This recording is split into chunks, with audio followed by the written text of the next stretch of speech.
ਗੁਰ ਤਾ ਗੱਦੀ ਤੇ ਸੁਭਾਇਮਾਨ। ਚਾਵਰ ਸ਼ਾਦਾਰ ਤਖ ਜੀ ਦੇ ਮਾਲਕ। ਯਾਹਰਾਜ ਹੋਰ ਹਾਜਰਾ ਹਜੂਰ। ਦਸਾਂ ਪਾਤਸ਼ਾਹੀਆਂ ਦੇ ਆਤਮਿਕ ਸਵਰੂਪ। ਧੰਨ ਧੰਨ ਧੰਨ ਸਾਹਿਬ ਸਤਿਗੁਰੂ ਸ਼੍ਰੀ ਗੁਰੂ ਗ੍ਰੰਥ ਸਾਹਿਬ ਮਹਾਰਾਜ ਜੀ ਦੀ ਪਾਵਨ ਪਵਿੱਤਰ ਹਾਜ਼ੂਰੀ ਅੰਦਰ। ਧੰਨ ਧੰਨ ਬਾਬਾ ਭਾਈ ਝਾੜੂ ਸਾਹਿਬ ਜੀ ਦੇ ਪਵਿੱਤਰ ਅਸਥਾਨਾਂ ਤੇ ਸਤ ਸੰਗਤ ਰੂਪ ਹੋ ਕਰਕੇ ਹਾਜ਼ਰੀਆਂ ਭਰ ਰਹੇ ਗੁਰੂ ਪਿਆਰਿਓ, ਗੁਰੂ ਸਵਾਰਿਓ, ਸਤਿਕਾਰ ਸਹਿਤ ਗੁਰ ਫਤਿਹ ਪ੍ਰਵਾਨ ਕਰੋ। ਆਖੋ ਜੀ ਵਾਹਿਗੁਰੂ ਜੀ ਕਾ ਖਾਲਸਾ, ਵਾਹਿਗੁਰੂ ਜੀ ਕੀ ਫਤਿਹ। ਸਤਿਗੁਰਾਂ ਦੀ ਅਪਾਰ ਕਿਰਪਾ ਸਦਕਾ ਅੰਮ੍ਰਿਤ ਵੇਲੇ ਤੋਂ ਸਤਿਗੁਰਾਂ ਦੇ ਦਰਸ਼ਨ ਦੀਦਾਰ ਪਰਸ ਕਰਕੇ ਅੰਮ੍ਰਿਤਮਈ ਬਾਣੀਆਂ ਦੇ ਨਿਤਨੇਮ ਸਰਵਣ ਕਰਕੇ ਅਤੇ ਅੰਮ੍ਰਿਤਮਈ ਗੁਰਬਾਣੀ ਆਸਾ ਕੀ ਵਾਰ ਦਾ ਕੀਰਤਨ ਸਰਵਣ ਕਰਕੇ ਆਪਣੇ ਜੀਵਨ ਨੂੰ ਸਵਾਰਨ ਦਾ ਯਤਨ ਕਰ ਰਹੇ ਸੀ। ਵਡਭਾਗੇ ਹੋ। ਅੱਜ ਦਾ ਪਾਵਨ ਪਵਿੱਤਰ ਦਿਹਾੜਾ ਜੋ ਸਿੱਖ ਕੌਮ ਦਾ ਇੱਕ ਅਹਿਮ ਦਿਹਾੜਾ ਹੈ। ਸੰਸਾਰ ਦੇ ਅੰਦਰ ਅਨੇਕਾਂ ਧਰਮ ਨੇ, ਅਨੇਕਾਂ ਕੌਮਾਂ ਨੇ, ਪਰ ਕਿਸੇ ਨੂੰ ਆਪਣੇ ਜਨਮ ਦਿਨ ਦਾ ਪਤਾ ਨਹੀਂ। ਇੱਕੋ ਇੱਕ ਖਾਲਸਾ ਕੌਮ ਹੈ, ਖਾਲਸਾ ਪੰਥ ਹੈ, ਜਿਸ ਨੂੰ ਆਪਣੇ ਜਨਮ ਦਿਨ ਦਾ ਪਤਾ ਹੈ ਤੇ ਜਨਮ ਦਿਹਾੜਾ ਆਪਾਂ ਹਰ ਸਾਲ ਮਨਾਉਂਦੇ ਹਾਂ। ਅੱਜ ਖਾਲਸਾ ਪੰਥ ਸਾਜਨਾ ਦਿਵਸ ਹੈ। ਸਮੂਹ ਸੰਗਤਾਂ ਨੂੰ ਖਾਲਸਾ ਪੰਥ ਸਾਜਨਾ ਦਿਵਸ ਦੀਆਂ ਲੱਖ ਲੱਖ ਵਧਾਈਆਂ ਹੋਣ। ਤੇ ਦੂਸਰਾ ਦਿਹਾੜਾ ਅੱਜ ਵੈਸਾਖ ਦੀ ਸੰਗਰਾਂਦ ਦਾ ਦਿਹਾੜਾ ਵੀ ਹੈ। ਸਤਿਗੁਰਾਂ ਦੇ ਚਰਨਾਂ ਵਿੱਚ ਅਰਦਾਸ ਬੇਨਤੀ ਹੈ ਕਿ ਸਤਿਗੁਰੂ ਜੀ ਜਿਵੇਂ ਆਪ ਜੀ ਨੇ ਕਿਰਪਾ ਕਰਕੇ ਪਿਛਲਾ ਮਹੀਨਾ ਆਪਣੇ ਭਾਣੇ ਅੰਦਰ ਬਤੀਤ ਕਰਵਾਇਆ ਹੈ, ਇਸੇ ਤਰ੍ਹਾਂ ਇਹ ਵਿਸਾਖ ਦਾ ਮਹੀਨਾ ਵੀ ਆਪਣੇ ਭਾਣੇ ਅੰਦਰ ਬਾਣੀ ਪੜ੍ਹਦਿਆਂ ਪੜ੍ਹਾਉਂਦਿਆਂ, ਸੇਵਾ ਸਿਮਰਨ ਕਰਦਿਆਂ ਕਰਾਉਂਦਿਆਂ, ਗੁਰਮਤਿ ਅਨੁਸਾਰ ਜੀਵਨ ਬਤੀਤ ਕਰਦਿਆਂ, ਸਤਿਗੁਰਾਂ ਦੇ ਹੁਕਮ ਵਿੱਚ ਚੱਲਦਿਆਂ ਹੋਇਆਂ, ਸ਼ੁਭ ਕਰਮ ਕਰਦਿਆਂ ਹੋਇਆਂ ਬਤੀਤ ਕਰਵਾਉਣਾ। ਅੱਜ ਆਪਾਂ ਇੱਕ ਤਾਂ ਆਪਣੇ ਜਨਮ ਦਿਹਾੜੇ ਬਾਰੇ ਵਿਚਾਰ ਸਰਵਣ ਕਰਨੇ ਨੇ ਤੇ ਦੂਜਾ ਗੁਰਬਾਣੀ ਦੀ ਵਿਚਾਰ ਜੋ ਅੱਜ ਦੇ ਮਹੀਨੇ ਦੁਆਰਾ ਸਤਿਗੁਰਾਂ ਨੇ ਉਪਦੇਸ਼ ਬਖਸ਼ਿਸ਼ ਕੀਤਾ ਹੈ। ਇਕਾਗਰਤਾ ਬਣਾਇਓ ਤਾਂ ਕਿ ਆਪਾਂ ਇੱਕ ਇੱਕ ਬਚਨ ਸਤਿਗੁਰਾਂ ਦਾ ਸਰਵਣ ਕਰਕੇ ਆਪਣੇ ਜੀਵਨ ਨੂੰ ਸਵਾਰ ਸਕੀਏ। ਸਤਿਗੁਰੂ ਸ਼੍ਰੀ ਗੁਰੂ ਨਾਨਕ ਦੇਵ ਪਾਤਸ਼ਾਹ ਜੀ ਤੋਂ ਲੈ ਕਰਕੇ ਸਿੱਖ ਧਰਮ ਦੀ ਪ੍ਰਾਰੰਭਤਾ ਹੁੰਦੀ ਹੈ ਗਰੀਬ ਨਵਾਜ ਸਤਿਗੁਰੂ ਜੀ ਦਾ ਪ੍ਰਕਾਸ਼ 1469 ਈਸਵੀ ਕੱਤਕ ਦੀ ਪੂਰਨਮਾਸ਼ੀ ਵਾਲੇ ਦਿਨ ਰਾਏ ਭੋਏ ਦੀ ਤਲਵੰਡੀ, ਜਿਸ ਨੂੰ ਅੱਜ ਕੱਲ੍ਹ ਸ੍ਰੀ ਨਨਕਾਣਾ ਸਾਹਿਬ ਆਪਾਂ ਕਹਿੰਦੇ ਹਾਂ, ਉਸ ਧਰਤੀ ਤੇ ਹੋਇਆ ਹੈ। ਸਤਿਗੁਰਾਂ ਨੇ ਮੁੱਢ ਤੋਂ ਹੀ ਜੋ ਨਿਰੰਕਾਰ ਨੇ ਗੁਰੂ ਨਾਨਕ ਸਾਹਿਬ ਨੂੰ ਭੇਜਿਆ ਹੈ, ਜਿਸ ਕਾਰਜ ਵਾਸਤੇ ਉਹ ਕਾਰਜ ਆਰੰਭਿਆ ਹੈ, ਉਹ ਕਾਰਜ ਸੀ ਕਿ ਦੁਨੀਆ ਨੂੰ ਦਰਸ਼ਨ ਦੀਦਾਰ ਬਖਸ਼ਿਸ਼ ਕਰਕੇ ਤਾਰਨਾ, ਪੁੱਠੀ ਮੱਤ ਵਾਲਿਆਂ ਨੂੰ ਸਿੱਧੀ ਮੱਤ ਦੇ ਕਰਕੇ ਨਿਰੰਕਾਰ ਦੇ ਨਾਲ ਜੋੜਨਾ, ਵਹਿਮਾਂ ਭਰਮਾਂ ਤੋਂ ਮਾੜੇ ਕਰਮਾਂ ਤੋਂ ਰੋਕ ਕਰਕੇ ਇੱਕ ਨਿਰੰਕਾਰ ਦੀ ਭਗਤੀ ਵਿੱਚ ਜੋੜ ਕਰਕੇ ਉੱਚਾ ਸੁੱਚਾ ਜੀਵਨ ਬਣਾ ਕਰਕੇ ਜੀਵਨ ਸਵਾਰਨਾ। ਉਹ ਸਤਿਗੁਰੂ ਨਾਨਕ ਦੇਵ ਪਾਤਸ਼ਾਹ ਜੀ ਨੇ ਪਹਿਲੇ ਦਿਨ ਤੋਂ ਹੀ ਕਾਰਜ ਆਰੰਭ ਕੀਤਾ। ਪਹਿਲੇ ਦਿਨ ਹੀ ਦੌਲਤਾਂ ਦਾਈ ਨੂੰ ਦਰਸ਼ਨ ਦੀਦਾਰ ਬਖਸ਼ਿਸ਼ ਕਰਕੇ ਗੁਰੂ ਨਾਨਕ ਸਾਹਿਬ ਨੇ ਉਹਨੂੰ ਉਹ ਦੌਲਤ ਦੇ ਦਿੱਤੀ ਜਿਹੜੀ ਦੌਲਤ ਕਦੇ ਮੁੱਕਣ ਵਾਲੀ ਨਹੀਂ ਸੀ।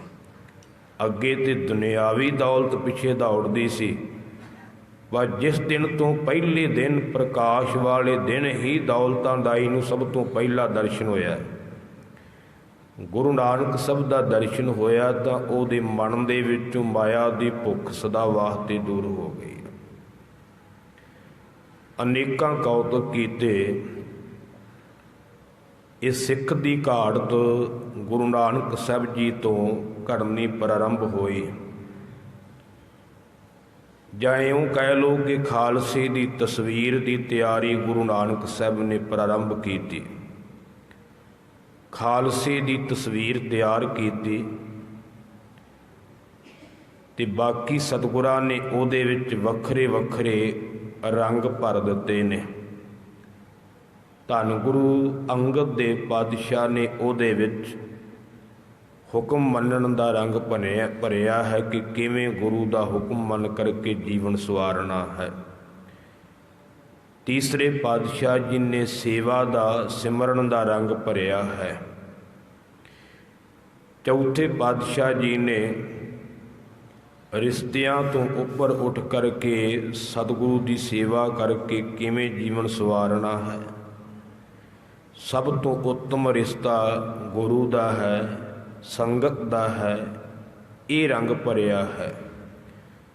ਪੰਜਵੇਂ ਪਾਤਸ਼ਾਹ ਜੀ ਨੇ ਆਪਣੇ ਅਕੀਦੇ ਵਾਸਤੇ, ਆਪਣੇ ਧਰਮ ਵਾਸਤੇ ਵੱਡੇ ਤੋਂ ਵੱਡਾ ਦੁੱਖ ਕਸ਼ਟ ਕਿਵੇਂ ਝੱਲਣਾ ਹੈ ਤੇ ਉਸ ਮਾਲਕ ਦੇ ਭਾਣੇ ਨੂੰ ਮਿੱਠਾ ਕਰਕੇ ਕਿਵੇਂ ਮੰਨਣਾ ਹੈ, ਉਹ ਰੰਗ ਇਸ ਤਸਵੀਰ ਵਿੱਚ ਭਰਨਾ ਕੀਤਾ ਹੈ। ਛੇਵੇਂ ਪਾਤਸ਼ਾਹ ਜੀ ਨੇ ਸੂਰਬੀਰਤਾ ਦਾ ਰੰਗ ਖਾਲਸੇ ਦੇ ਵਿੱਚ ਭਰਨਾ ਕੀਤਾ ਹੈ। ਸੱਤਵੇਂ ਪਾਤਸ਼ਾਹ ਜੀ ਨੇ ਸੋ ਗੁਰਬਾਣੀ ਦੇ ਅਦਬ ਦਾ ਸਤਿਕਾਰ ਦਾ ਰੰਗ ਭਰਿਆ ਹੈ ਕਿ ਗੁਰਬਾਣੀ ਦਾ ਅਦਬ ਸਤਿਕਾਰ ਵੀ ਖਾਲਸੇ ਵਿੱਚ ਜ਼ਰੂਰੀ ਹੈ। ਇੱਥੋਂ ਤੱਕ ਬਚਨ ਕਹਿ ਦਿੱਤੇ, ਜਿਨ ਭੈ ਬਾਣੀ ਅਦਬ ਨ ਧਾਰਾ, ਜਾਨਹੁ ਸੋ ਸਿੱਖ ਨਹੀਂ ਹਮਾਰਾ। ਜਿਹਦੇ ਅੰਦਰ ਗੁਰੂ ਕੀ ਬਾਣੀ ਦਾ ਭੈ ਨਹੀਂ, ਅਦਬ ਨਹੀਂ, ਮਾਰੇ ਕਹਿੰਦੇ ਉਹ ਸਾਡਾ ਸਿੱਖ ਹੀ ਨਹੀਂ। ਇਹ ਰੰਗ ਗੁਰੂ ਹਰਿਰਾਏ ਪਾਤਸ਼ਾਹ ਜੀ ਨੇ ਭਰਿਆ ਹੈ। ਧੰਨ ਗੁਰੂ ਹਰਿਕ੍ਰਿਸ਼ਨ ਮਹਾਰਾਜ ਨੇ ਛੋਟੀ ਉਮਰ ਵਿੱਚ ਵੱਡੀਆਂ ਪ੍ਰਾਪਤੀਆਂ ਗੁਰੂ ਦੀ ਕਿਰਪਾ ਨਾਲ ਕਿਵੇਂ ਹੁੰਦੀਆਂ ਨੇ, ਇਹ ਰੰਗ ਭਰ ਦਿੱਤਾ ਹੈ ਕਿ ਛੋਟੀ ਉਮਰ ਤੋਂ ਹੀ ਗੁਰੂ ਨਾਲ ਜੁੜ ਕਰਕੇ ਆਪਣਾ ਜੀਵਨ ਸਵਾਰਨਾ ਹੈ। ਨੌਵੇਂ ਪਾਤਸ਼ਾਹ ਜੀ ਨੇ ਸੋ ਕਿਸੇ ਦੂਸਰੇ ਵਾਸਤੇ ਕਿਵੇਂ ਕੁਰਬਾਨੀ ਦੇਣੀ ਹੈ। ਤੇਰੇ ਭਾਣੇ ਸਰਬੱਤ ਦਾ ਭਲਾ, ਸਰਬੱਤ ਦਾ ਭਲਾ ਕਿਵੇਂ ਕਰਨਾ, ਆਪਣਾ ਜੀਵਨ ਵਾਰ ਕਰਕੇ ਕਿਸੇ ਦੂਸਰੇ ਧਰਮ ਨੂੰ ਕਿਵੇਂ ਬਚਾਉਣਾ ਹੈ, ਕਿਸੇ ਦੂਸਰੇ 'ਤੇ ਆਈ ਹੋਈ ਵਿਪਤਾ ਨੂੰ ਕਿਵੇਂ ਦੂਰ ਕਰਨਾ ਹੈ, ਇਹ ਮਹਾਨ ਕੁਰਬਾਨੀ ਦੇ ਕਰਕੇ ਤਿਲਕ ਜੰਨੂ ਰਾਖਾ ਪ੍ਰਭ ਤਾਕਾ, ਕੀਨੋ ਵੱਡੋ ਕਲੂ ਮਹਿਸਾਕਾ, ਸਾਧਨ ਹੇਤ ਇਤੀ ਜਿਨ ਕਰੀ, ਸੀਸ ਦਿਆ ਪਰ ਸੀ ਨਾ ਉਚਰੀ, ਧਰਮ ਹੇਤ ਸਾਕਾ ਜਿਨ ਕੀਆ, ਸੀਸ ਦਿਆ ਪਰ ਸਿਰ ਨ ਦਿਆ, ਨਾਟਕ ਚੇਟਕ ਕੀਏ ਕੁਕਾਜਾ, ਪ੍ਰਭ ਲੋਗਨ ਕਹਿ ਆਵਤ ਲਾਜਾ, ਦੋਹਰਾ ਠੀਕਰ ਫੋਰ ਦਲੀਸ ਸਿਰ, ਪ੍ਰਭ ਪੁਰ ਕੀਆ ਪਿਆਨ, ਤੇਗ ਬਹਾਦਰ ਸੀ ਕਿਰਿਆ ਕਰੀ ਨ ਕਿਨਹੂ ਆਨ, ਤੇਗ ਬਹਾਦਰ ਕੀ ਚਲਤ ਭਇਓ ਜਗਤ ਕੋ ਸੋਕ, ਹੈ ਸਭ ਜਗ ਭਇਓ, ਜੈ ਜੈ ਜੈ ਸੁਰ ਲੋਕ। ਮਹਾਨ ਕੁਰਬਾਨੀ ਕੀਤੀ ਜਿਹਦੇ ਬਾਰੇ ਕਲਗੀਧਰ ਪਾਤਸ਼ਾਹ ਕਹਿੰਦੇ, ਤੇਗ ਬਹਾਦਰ ਸੀ ਕਿਰਿਆ ਕਰੀ ਨ ਕਿਨਹੂ ਆਨ, ਉਹਨਾਂ ਵਰਗਾ ਕਾਰਜ, ਉਹਨਾਂ ਵਰਗੀ ਕੁਰਬਾਨੀ ਕਿਸੇ ਹੋਰ ਨੇ ਨਹੀਂ ਕੀਤੀ। ਸੋ ਪਰਾਏ ਦੇ ਧਰਮ ਵਾਸਤੇ, ਜਿਹਦੇ ਨਾਲ ਸਾਡਾ ਕੋਈ ਨਾਤਾ ਨਹੀਂ ਗਾ, ਸੰਬੰਧ ਨਹੀਂ ਸੀ, ਉਹਦੇ ਵਾਸਤੇ ਵੀ ਆਪਣੇ ਜੀਵਨ ਦਾ ਬਲੀਦਾਨ ਦੇਣਾ। ਸੋ ਇਹ ਮਹਾਨ ਰੰਗ ਪਰਉਪਕਾਰ ਦਾ 9ਵੇਂ ਪਾਤਸ਼ਾਹ ਨੇ ਖਾਲਸੇ ਦੀ ਤਸਵੀਰ ਵਿੱਚ ਭਰਿਆ ਹੈ, ਤੇ 10ਵੇਂ ਪਾਤਸ਼ਾਹ ਕਲਗੀਧਰ ਪਾਤਸ਼ਾਹ ਨੇ ਉਸ ਖਾਲਸੇ ਦੀ ਤਸਵੀਰ ਨੂੰ ਫਰੇਮ ਦੇ ਵਿੱਚ ਮੜ ਕਰਕੇ ਸੰਪੂਰਨ ਕਰ ਦਿੱਤਾ ਕਿ ਇਹ ਖਾਲਸਾ ਹੈ। ਹੁਣ ਕਿਵੇਂ ਸੰਪੂਰਨ ਕੀਤਾ ਹੈ, ਥੋੜ੍ਹਾ ਜਿਹਾ ਆਪਾਂ ਇਸ ਵਿਸ਼ੇ 'ਤੇ ਵਿਚਾਰ ਸਰਵਣ ਕਰਨੇ ਨੇ। ਉਹ ਸਮਾਂ 30 ਮਾਰਚ 1699 ਦੀ ਵਿਸਾਖੀ, ਅੱਜ ਵਿਸਾਖੀ 13 ਜਾਂ 14 ਅਪ੍ਰੈਲ ਨੂੰ ਆਉਂਦੀ ਹੈ, ਪਰ ਲਿਖਤਾਂ ਮੁਤਾਬਕ ਉਸ ਵੇਲੇ ਵਿਸਾਖੀ 30 ਮਾਰਚ 1699 ਨੂੰ ਸੀ, ਕਿਉਂਕਿ ਬਾਅਦ ਵਿੱਚ ਜਿਹੜਾ ਈਸਾਈਅਤ ਦਾ ਕੈਲੰਡਰ ਹੈ ਇਹਦੇ ਵਿੱਚ ਗਲਤੀਆਂ ਨਿਕਲੀਆਂ ਨੇ, ਇਸ ਨੂੰ ਉਹਨਾਂ ਨੇ ਸੋਧਿਆ ਆਪਣੇ ਧਰਮ ਮੁਤਾਬਕ, ਤਾਂ ਉਹ ਕਈ ਦਿਨਾਂ ਦਾ ਫਰਕ ਇਹਦੇ ਵਿੱਚੋਂ ਕੱਢਿਆ ਗਿਆ, ਤਾਂ ਕਰਕੇ ਉਹ 30 ਮਾਰਚ ਦੀ ਥਾਂ 'ਤੇ ਅੱਜ ਜਿਹੜੀ ਵਿਸਾਖੀ ਹੈ ਉਹ 13 ਅਪ੍ਰੈਲ ਜਾਂ 14 ਅਪ੍ਰੈਲ ਨੂੰ ਆਉਂਦੀ ਹੈ। ਸੋ ਗੁਰੂ ਪਿਆਰ ਵਾਲਿਓ, 30 ਮਾਰਚ 1699 ਦੀ ਵਿਸਾਖੀ ਸਤਿਗੁਰਾਂ ਨੇ ਉਹ ਤਿਆਰੀ ਕੀਤੀ ਹੈ ਜਿਹੜੇ ਬਚਨ ਭਾਈ ਜੈਤੇ ਨੂੰ ਆਖੇ ਸੀ ਸਤਿਗੁਰਾਂ ਨੇ। ਜਦੋਂ ਭਾਈ ਜੈਤਾ ਧੰਨ ਗੁਰੂ ਤੇਗ ਬਹਾਦਰ ਸਾਹਿਬ ਜੀ ਦਾ ਸੀਸ ਲੈ ਕਰਕੇ ਦਿੱਲੀਓਂ ਸ੍ਰੀ ਅਨੰਦਪੁਰ ਸਾਹਿਬ ਦੀ ਧਰਤੀ 'ਤੇ ਸਤਿਗੁਰਾਂ ਦੇ ਕੋਲ ਪਹੁੰਚਿਆ ਹੈ। ਪਹਿਲਾਂ ਕੀਰਤਪੁਰ ਸਾਹਿਬ ਆਏ ਸਨ, ਕੀਰਤਪੁਰ ਸਾਹਿਬ ਤੋਂ ਸਤਿਗੁਰੂ ਆਪ ਪਾਲਕੀ ਵਿੱਚ ਸਜਾ ਕਰਕੇ ਸਤਿਗੁਰਾਂ ਦਾ ਪਾਵਨ ਸੀਸ ਅਨੰਦਪੁਰ ਸਾਹਿਬ ਲੈ ਕੇ ਆਏ। ਸੋ ਉੱਥੇ ਸਤਿਗੁਰਾਂ ਨੇ ਪੁੱਛਿਆ ਸੀ ਕਿ ਭਾਈ ਜੈਤਿਆ, ਕੀ ਉੱਥੇ ਹੋਰ ਕੋਈ ਸਿੱਖ ਨਹੀਂ, ਤੂੰ ਇਕੱਲਾ ਹੀ ਸੀਸ ਲੈ ਕਰਕੇ ਆਇਆ, ਹੋਰ ਕੋਈ ਨਹੀਂ ਸੀ ਦਿਸਦਾ? ਆਖਿਆ ਮਹਾਰਾਜ, ਸਿੱਖ ਤਾਂ ਬਹੁਤ ਸੀ, 1400 ਘਰ ਸੀ ਉੱਥੇ ਸਿੱਖਾਂ ਦਾ ਉਸ ਵੇਲੇ, ਪਰ ਮਹਾਰਾਜ ਉਹਨਾਂ ਦਾ ਪਤਾ ਨਹੀਂ ਸੀ ਲੱਗਦਾ ਵੀ ਉਹ ਸਿੱਖ ਨੇ ਕਿ ਜਾਂ ਹੋਰ ਹੈ, ਰਲੇ ਮਿਲੇ ਜੇ ਨਜ਼ਰ ਆਉਂਦੇ ਸਨ।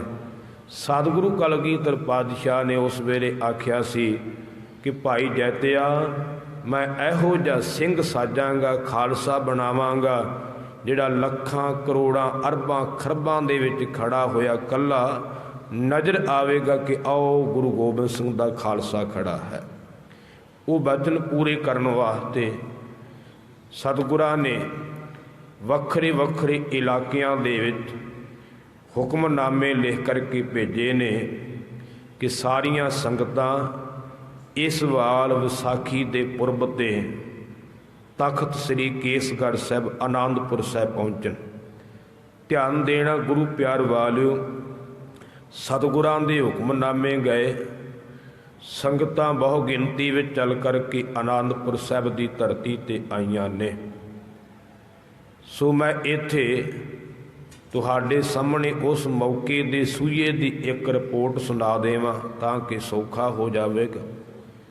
ਡਾਕਟਰ ਭਾਈ ਵੀਰ ਸਿੰਘ ਜੀ ਨੇ ਲਿਖਿਆ ਹੈ ਕਿ ਉਸ ਵੇਲੇ ਇੱਕ ਸੂਈਆ ਵੀ ਆਨੰਦਪੁਰ ਸਾਹਿਬ ਰਹਿੰਦਾ ਸੀ, ਜਿਹੜਾ ਔਰੰਗਜ਼ੇਬ ਨੇ ਆਨੰਦਪੁਰ ਸਾਹਿਬ ਛੱਡਿਆ ਹੋਇਆ ਸੀ ਤਾਂ ਕਿ ਗੁਰੂ ਘਰ ਦੀ ਸਾਰੀ ਖਬਰ ਦੇਵੇ, ਕਿਉਂਕਿ ਉਦੋਂ ਜੰਗਾਂ ਯੁੱਧਾਂ ਦਾ ਸਮਾਂ ਵੀ ਚੱਲਦਾ ਸੀ। ਤੇ ਗੁਰੂ ਪਿਆਰ ਵਾਲਿਓ, ਸੂਈਏ ਤੋਂ ਭਾਵ ਹੁੰਦਾ ਜਿਵੇਂ ਅੱਜ ਕੱਲ੍ਹ CID, ਉਦੋਂ ਸੂਈਆ ਸ਼ਬਦ ਵਰਤਿਆ ਜਾਂਦਾ ਸੀ। ਉਸ ਸੂਈਏ ਦਾ ਨਾਂ ਸੀ ਅਬੂਅਲ ਤੁਰਾਨੀ, ਤੇ ਉਹ ਉੱਥੇ ਰਹਿੰਦਾ ਸੀ। ਪਰ ਸਤਿਗੁਰੂ ਜੀ ਤਾਂ ਘਟ ਘਟ ਕੇ ਅੰਤਰ ਕੀ ਜਾਣਤ, ਭਲੇ ਬੁਰੇ ਕੀ ਪੀਰ ਪਛਾਣਤ, ਸਭ ਕੁਝ ਜਾਣਦੇ ਸਨ। ਤੇ ਗੁਰੂ ਪਿਆਰ ਵਾਲਿਓ, ਉਸ ਸੂਈਏ ਨੇ ਆਖਰੀ ਰਿਪੋਰਟ ਲਿਖਣਾ ਕੀਤੀ ਹੈ, ਉਹ ਮੈਂ ਤੁਹਾਡੇ ਸਨਮੁਖ ਰੱਖਾਂਗਾ। ਸਤਿਗੁਰੂ ਗਰੀਬ ਨਵਾਜ ਪਾਤਸ਼ਾਹ ਜੀ ਨੇ ਸੋ ਜਿੱਥੇ ਅੱਜ ਕੱਲ੍ਹ ਤਖਤ ਸ੍ਰੀ ਕੇਸਗੜ੍ਹ ਸਾਹਿਬ ਹੈ, ਉੱਥੇ ਸਾਰੀ ਤਿਆਰੀ ਕਰਵਾਈ ਹੈ। ਦੀਵਾਨ ਦੀ ਤਿਆਰੀ ਹੋ ਗਈ ਹੈ, ਸਟੇਜ ਬਣੀ ਹੈ। ਗਰੀਬ ਨਵਾਜ ਪਾਤਸ਼ਾਹ ਜੀ ਘੋੜੇ ਤੇ ਅਸਵਾਰ ਹੋ ਕਰਕੇ ਸੰਗਤਾਂ ਦੇ ਸਮੇਤ ਚੱਲ ਕਰਕੇ ਉੱਥੇ ਆਏ ਨੇ। ਸੰਗਤਾਂ ਦਾ ਬਹੁਤ ਵੱਡਾ ਇਕੱਠ ਹੈ। ਵਿਦਵਾਨਾਂ ਦੀਆਂ ਵੱਖਰੀਆਂ ਵੱਖਰੀਆਂ ਲਿਖਤਾਂ ਨੇ, ਕੋਈ 35,000 ਲਿਖਦਾ, ਕੋਈ 80,000, ਪਰ ਮਹਾਂਪੁਰਖਾਂ ਨੇ 10 ਲੱਖ ਦਾ ਇਕੱਠ ਵੀ ਦੱਸਿਆ ਹੈ। ਬਹੁਤ ਇਕੱਠ ਹੈ। ਸਤਿਗੁਰੂ ਗਰੀਬ ਨਵਾਜ ਪਾਤਸ਼ਾਹ ਜੀ ਚੱਲ ਕਰਕੇ ਆਏ ਨੇ। ਸਟੇਜ ਦੇ ਉੱਪਰ ਜਦੋਂ ਆਏ ਤੇ ਸਤਿਗੁਰਾਂ ਦੇ ਚਿਹਰੇ ਦਾ ਜਾਹੋ ਜਲਾਲ ਅੱਜ ਕੁਝ ਵੱਖਰਾ ਹੈ, ਤੱਕਿਆ ਨਹੀਂ ਜਾਂਦਾ। ਅਬੂਅਲ ਤੁਰਾਨੀ ਲਿਖਦਾ ਹੈ ਕਿ ਇੰਨਾ ਤੇਜ ਪ੍ਰਤਾਪ ਹੈ ਕਿ ਸੂਰਜ ਵੀ ਵੇਖ ਕਰਕੇ ਫਿੱਕਾ ਪੈ ਜਾਂਦਾ ਹੈ। ਸਤਿਗੁਰੂ ਗਰੀਬ ਨਵਾਜ ਪਾਤਸ਼ਾਹ ਜੀ ਸਟੇਜ ਦੇ ਉੱਪਰ ਆਏ ਨੇ।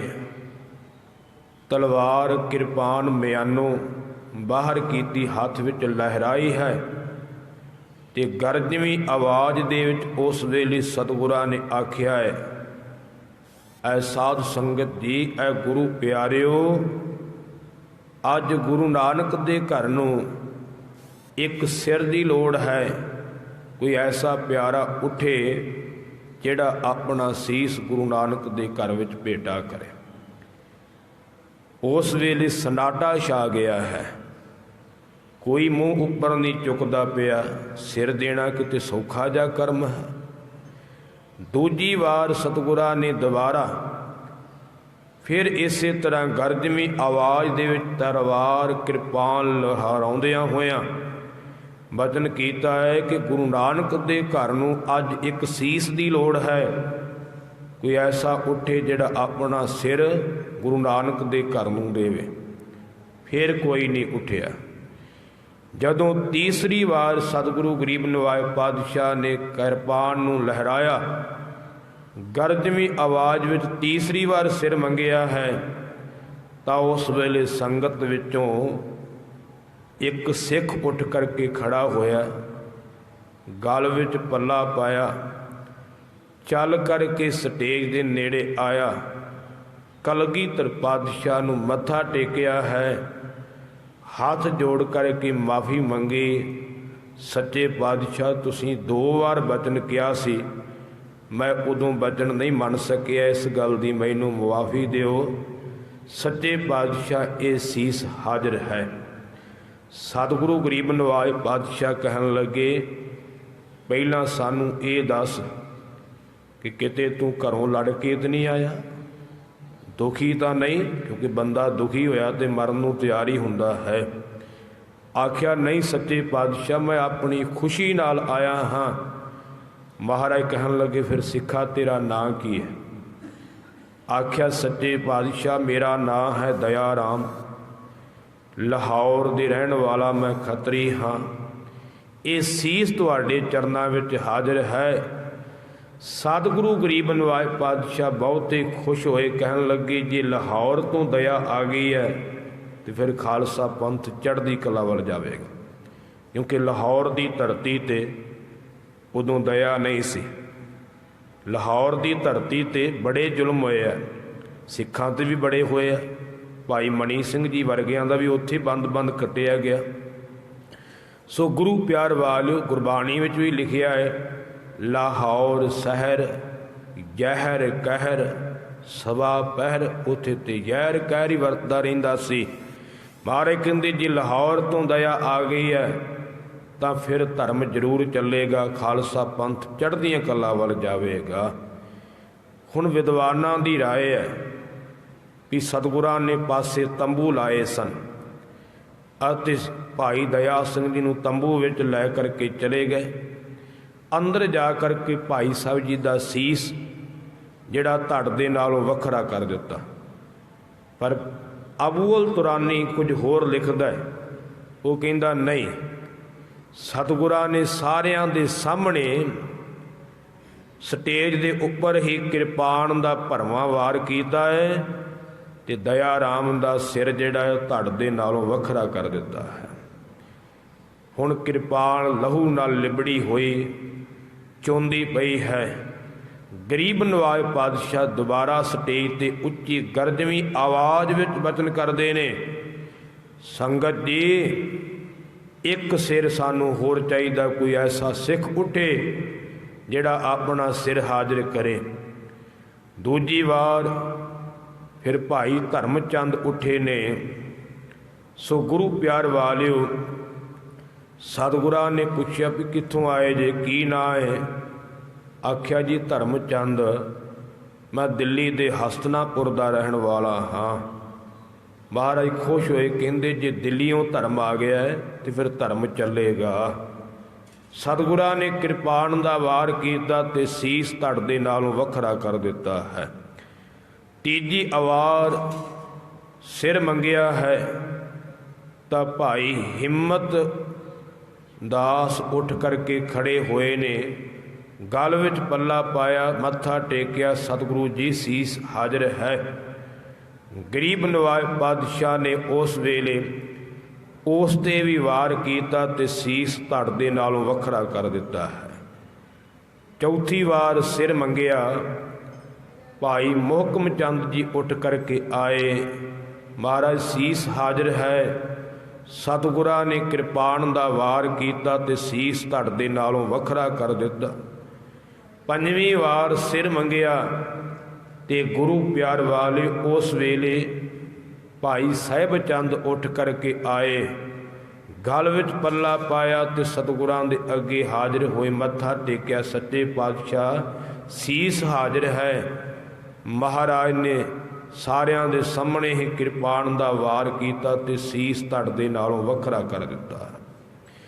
पंजां सिखां दे सीस लए। हुण उत्थे अबूअल तुरानी एक बड़ी कमाल दी गल लिखदा है, कहंदा है कि जदों पंजां दे सिर कट दिते अते फिर काफरां दे गुरु ने, क्योंकि उन्हें जिहड़ी रिपोर्ट लिखी उहदे विच सतगुरां नूं काफरां दा गुरु लिखिआ, क्योंकि उदों अजे वो सिख नहीं सी बनिया, उदों उन्हां दा सूइया सी।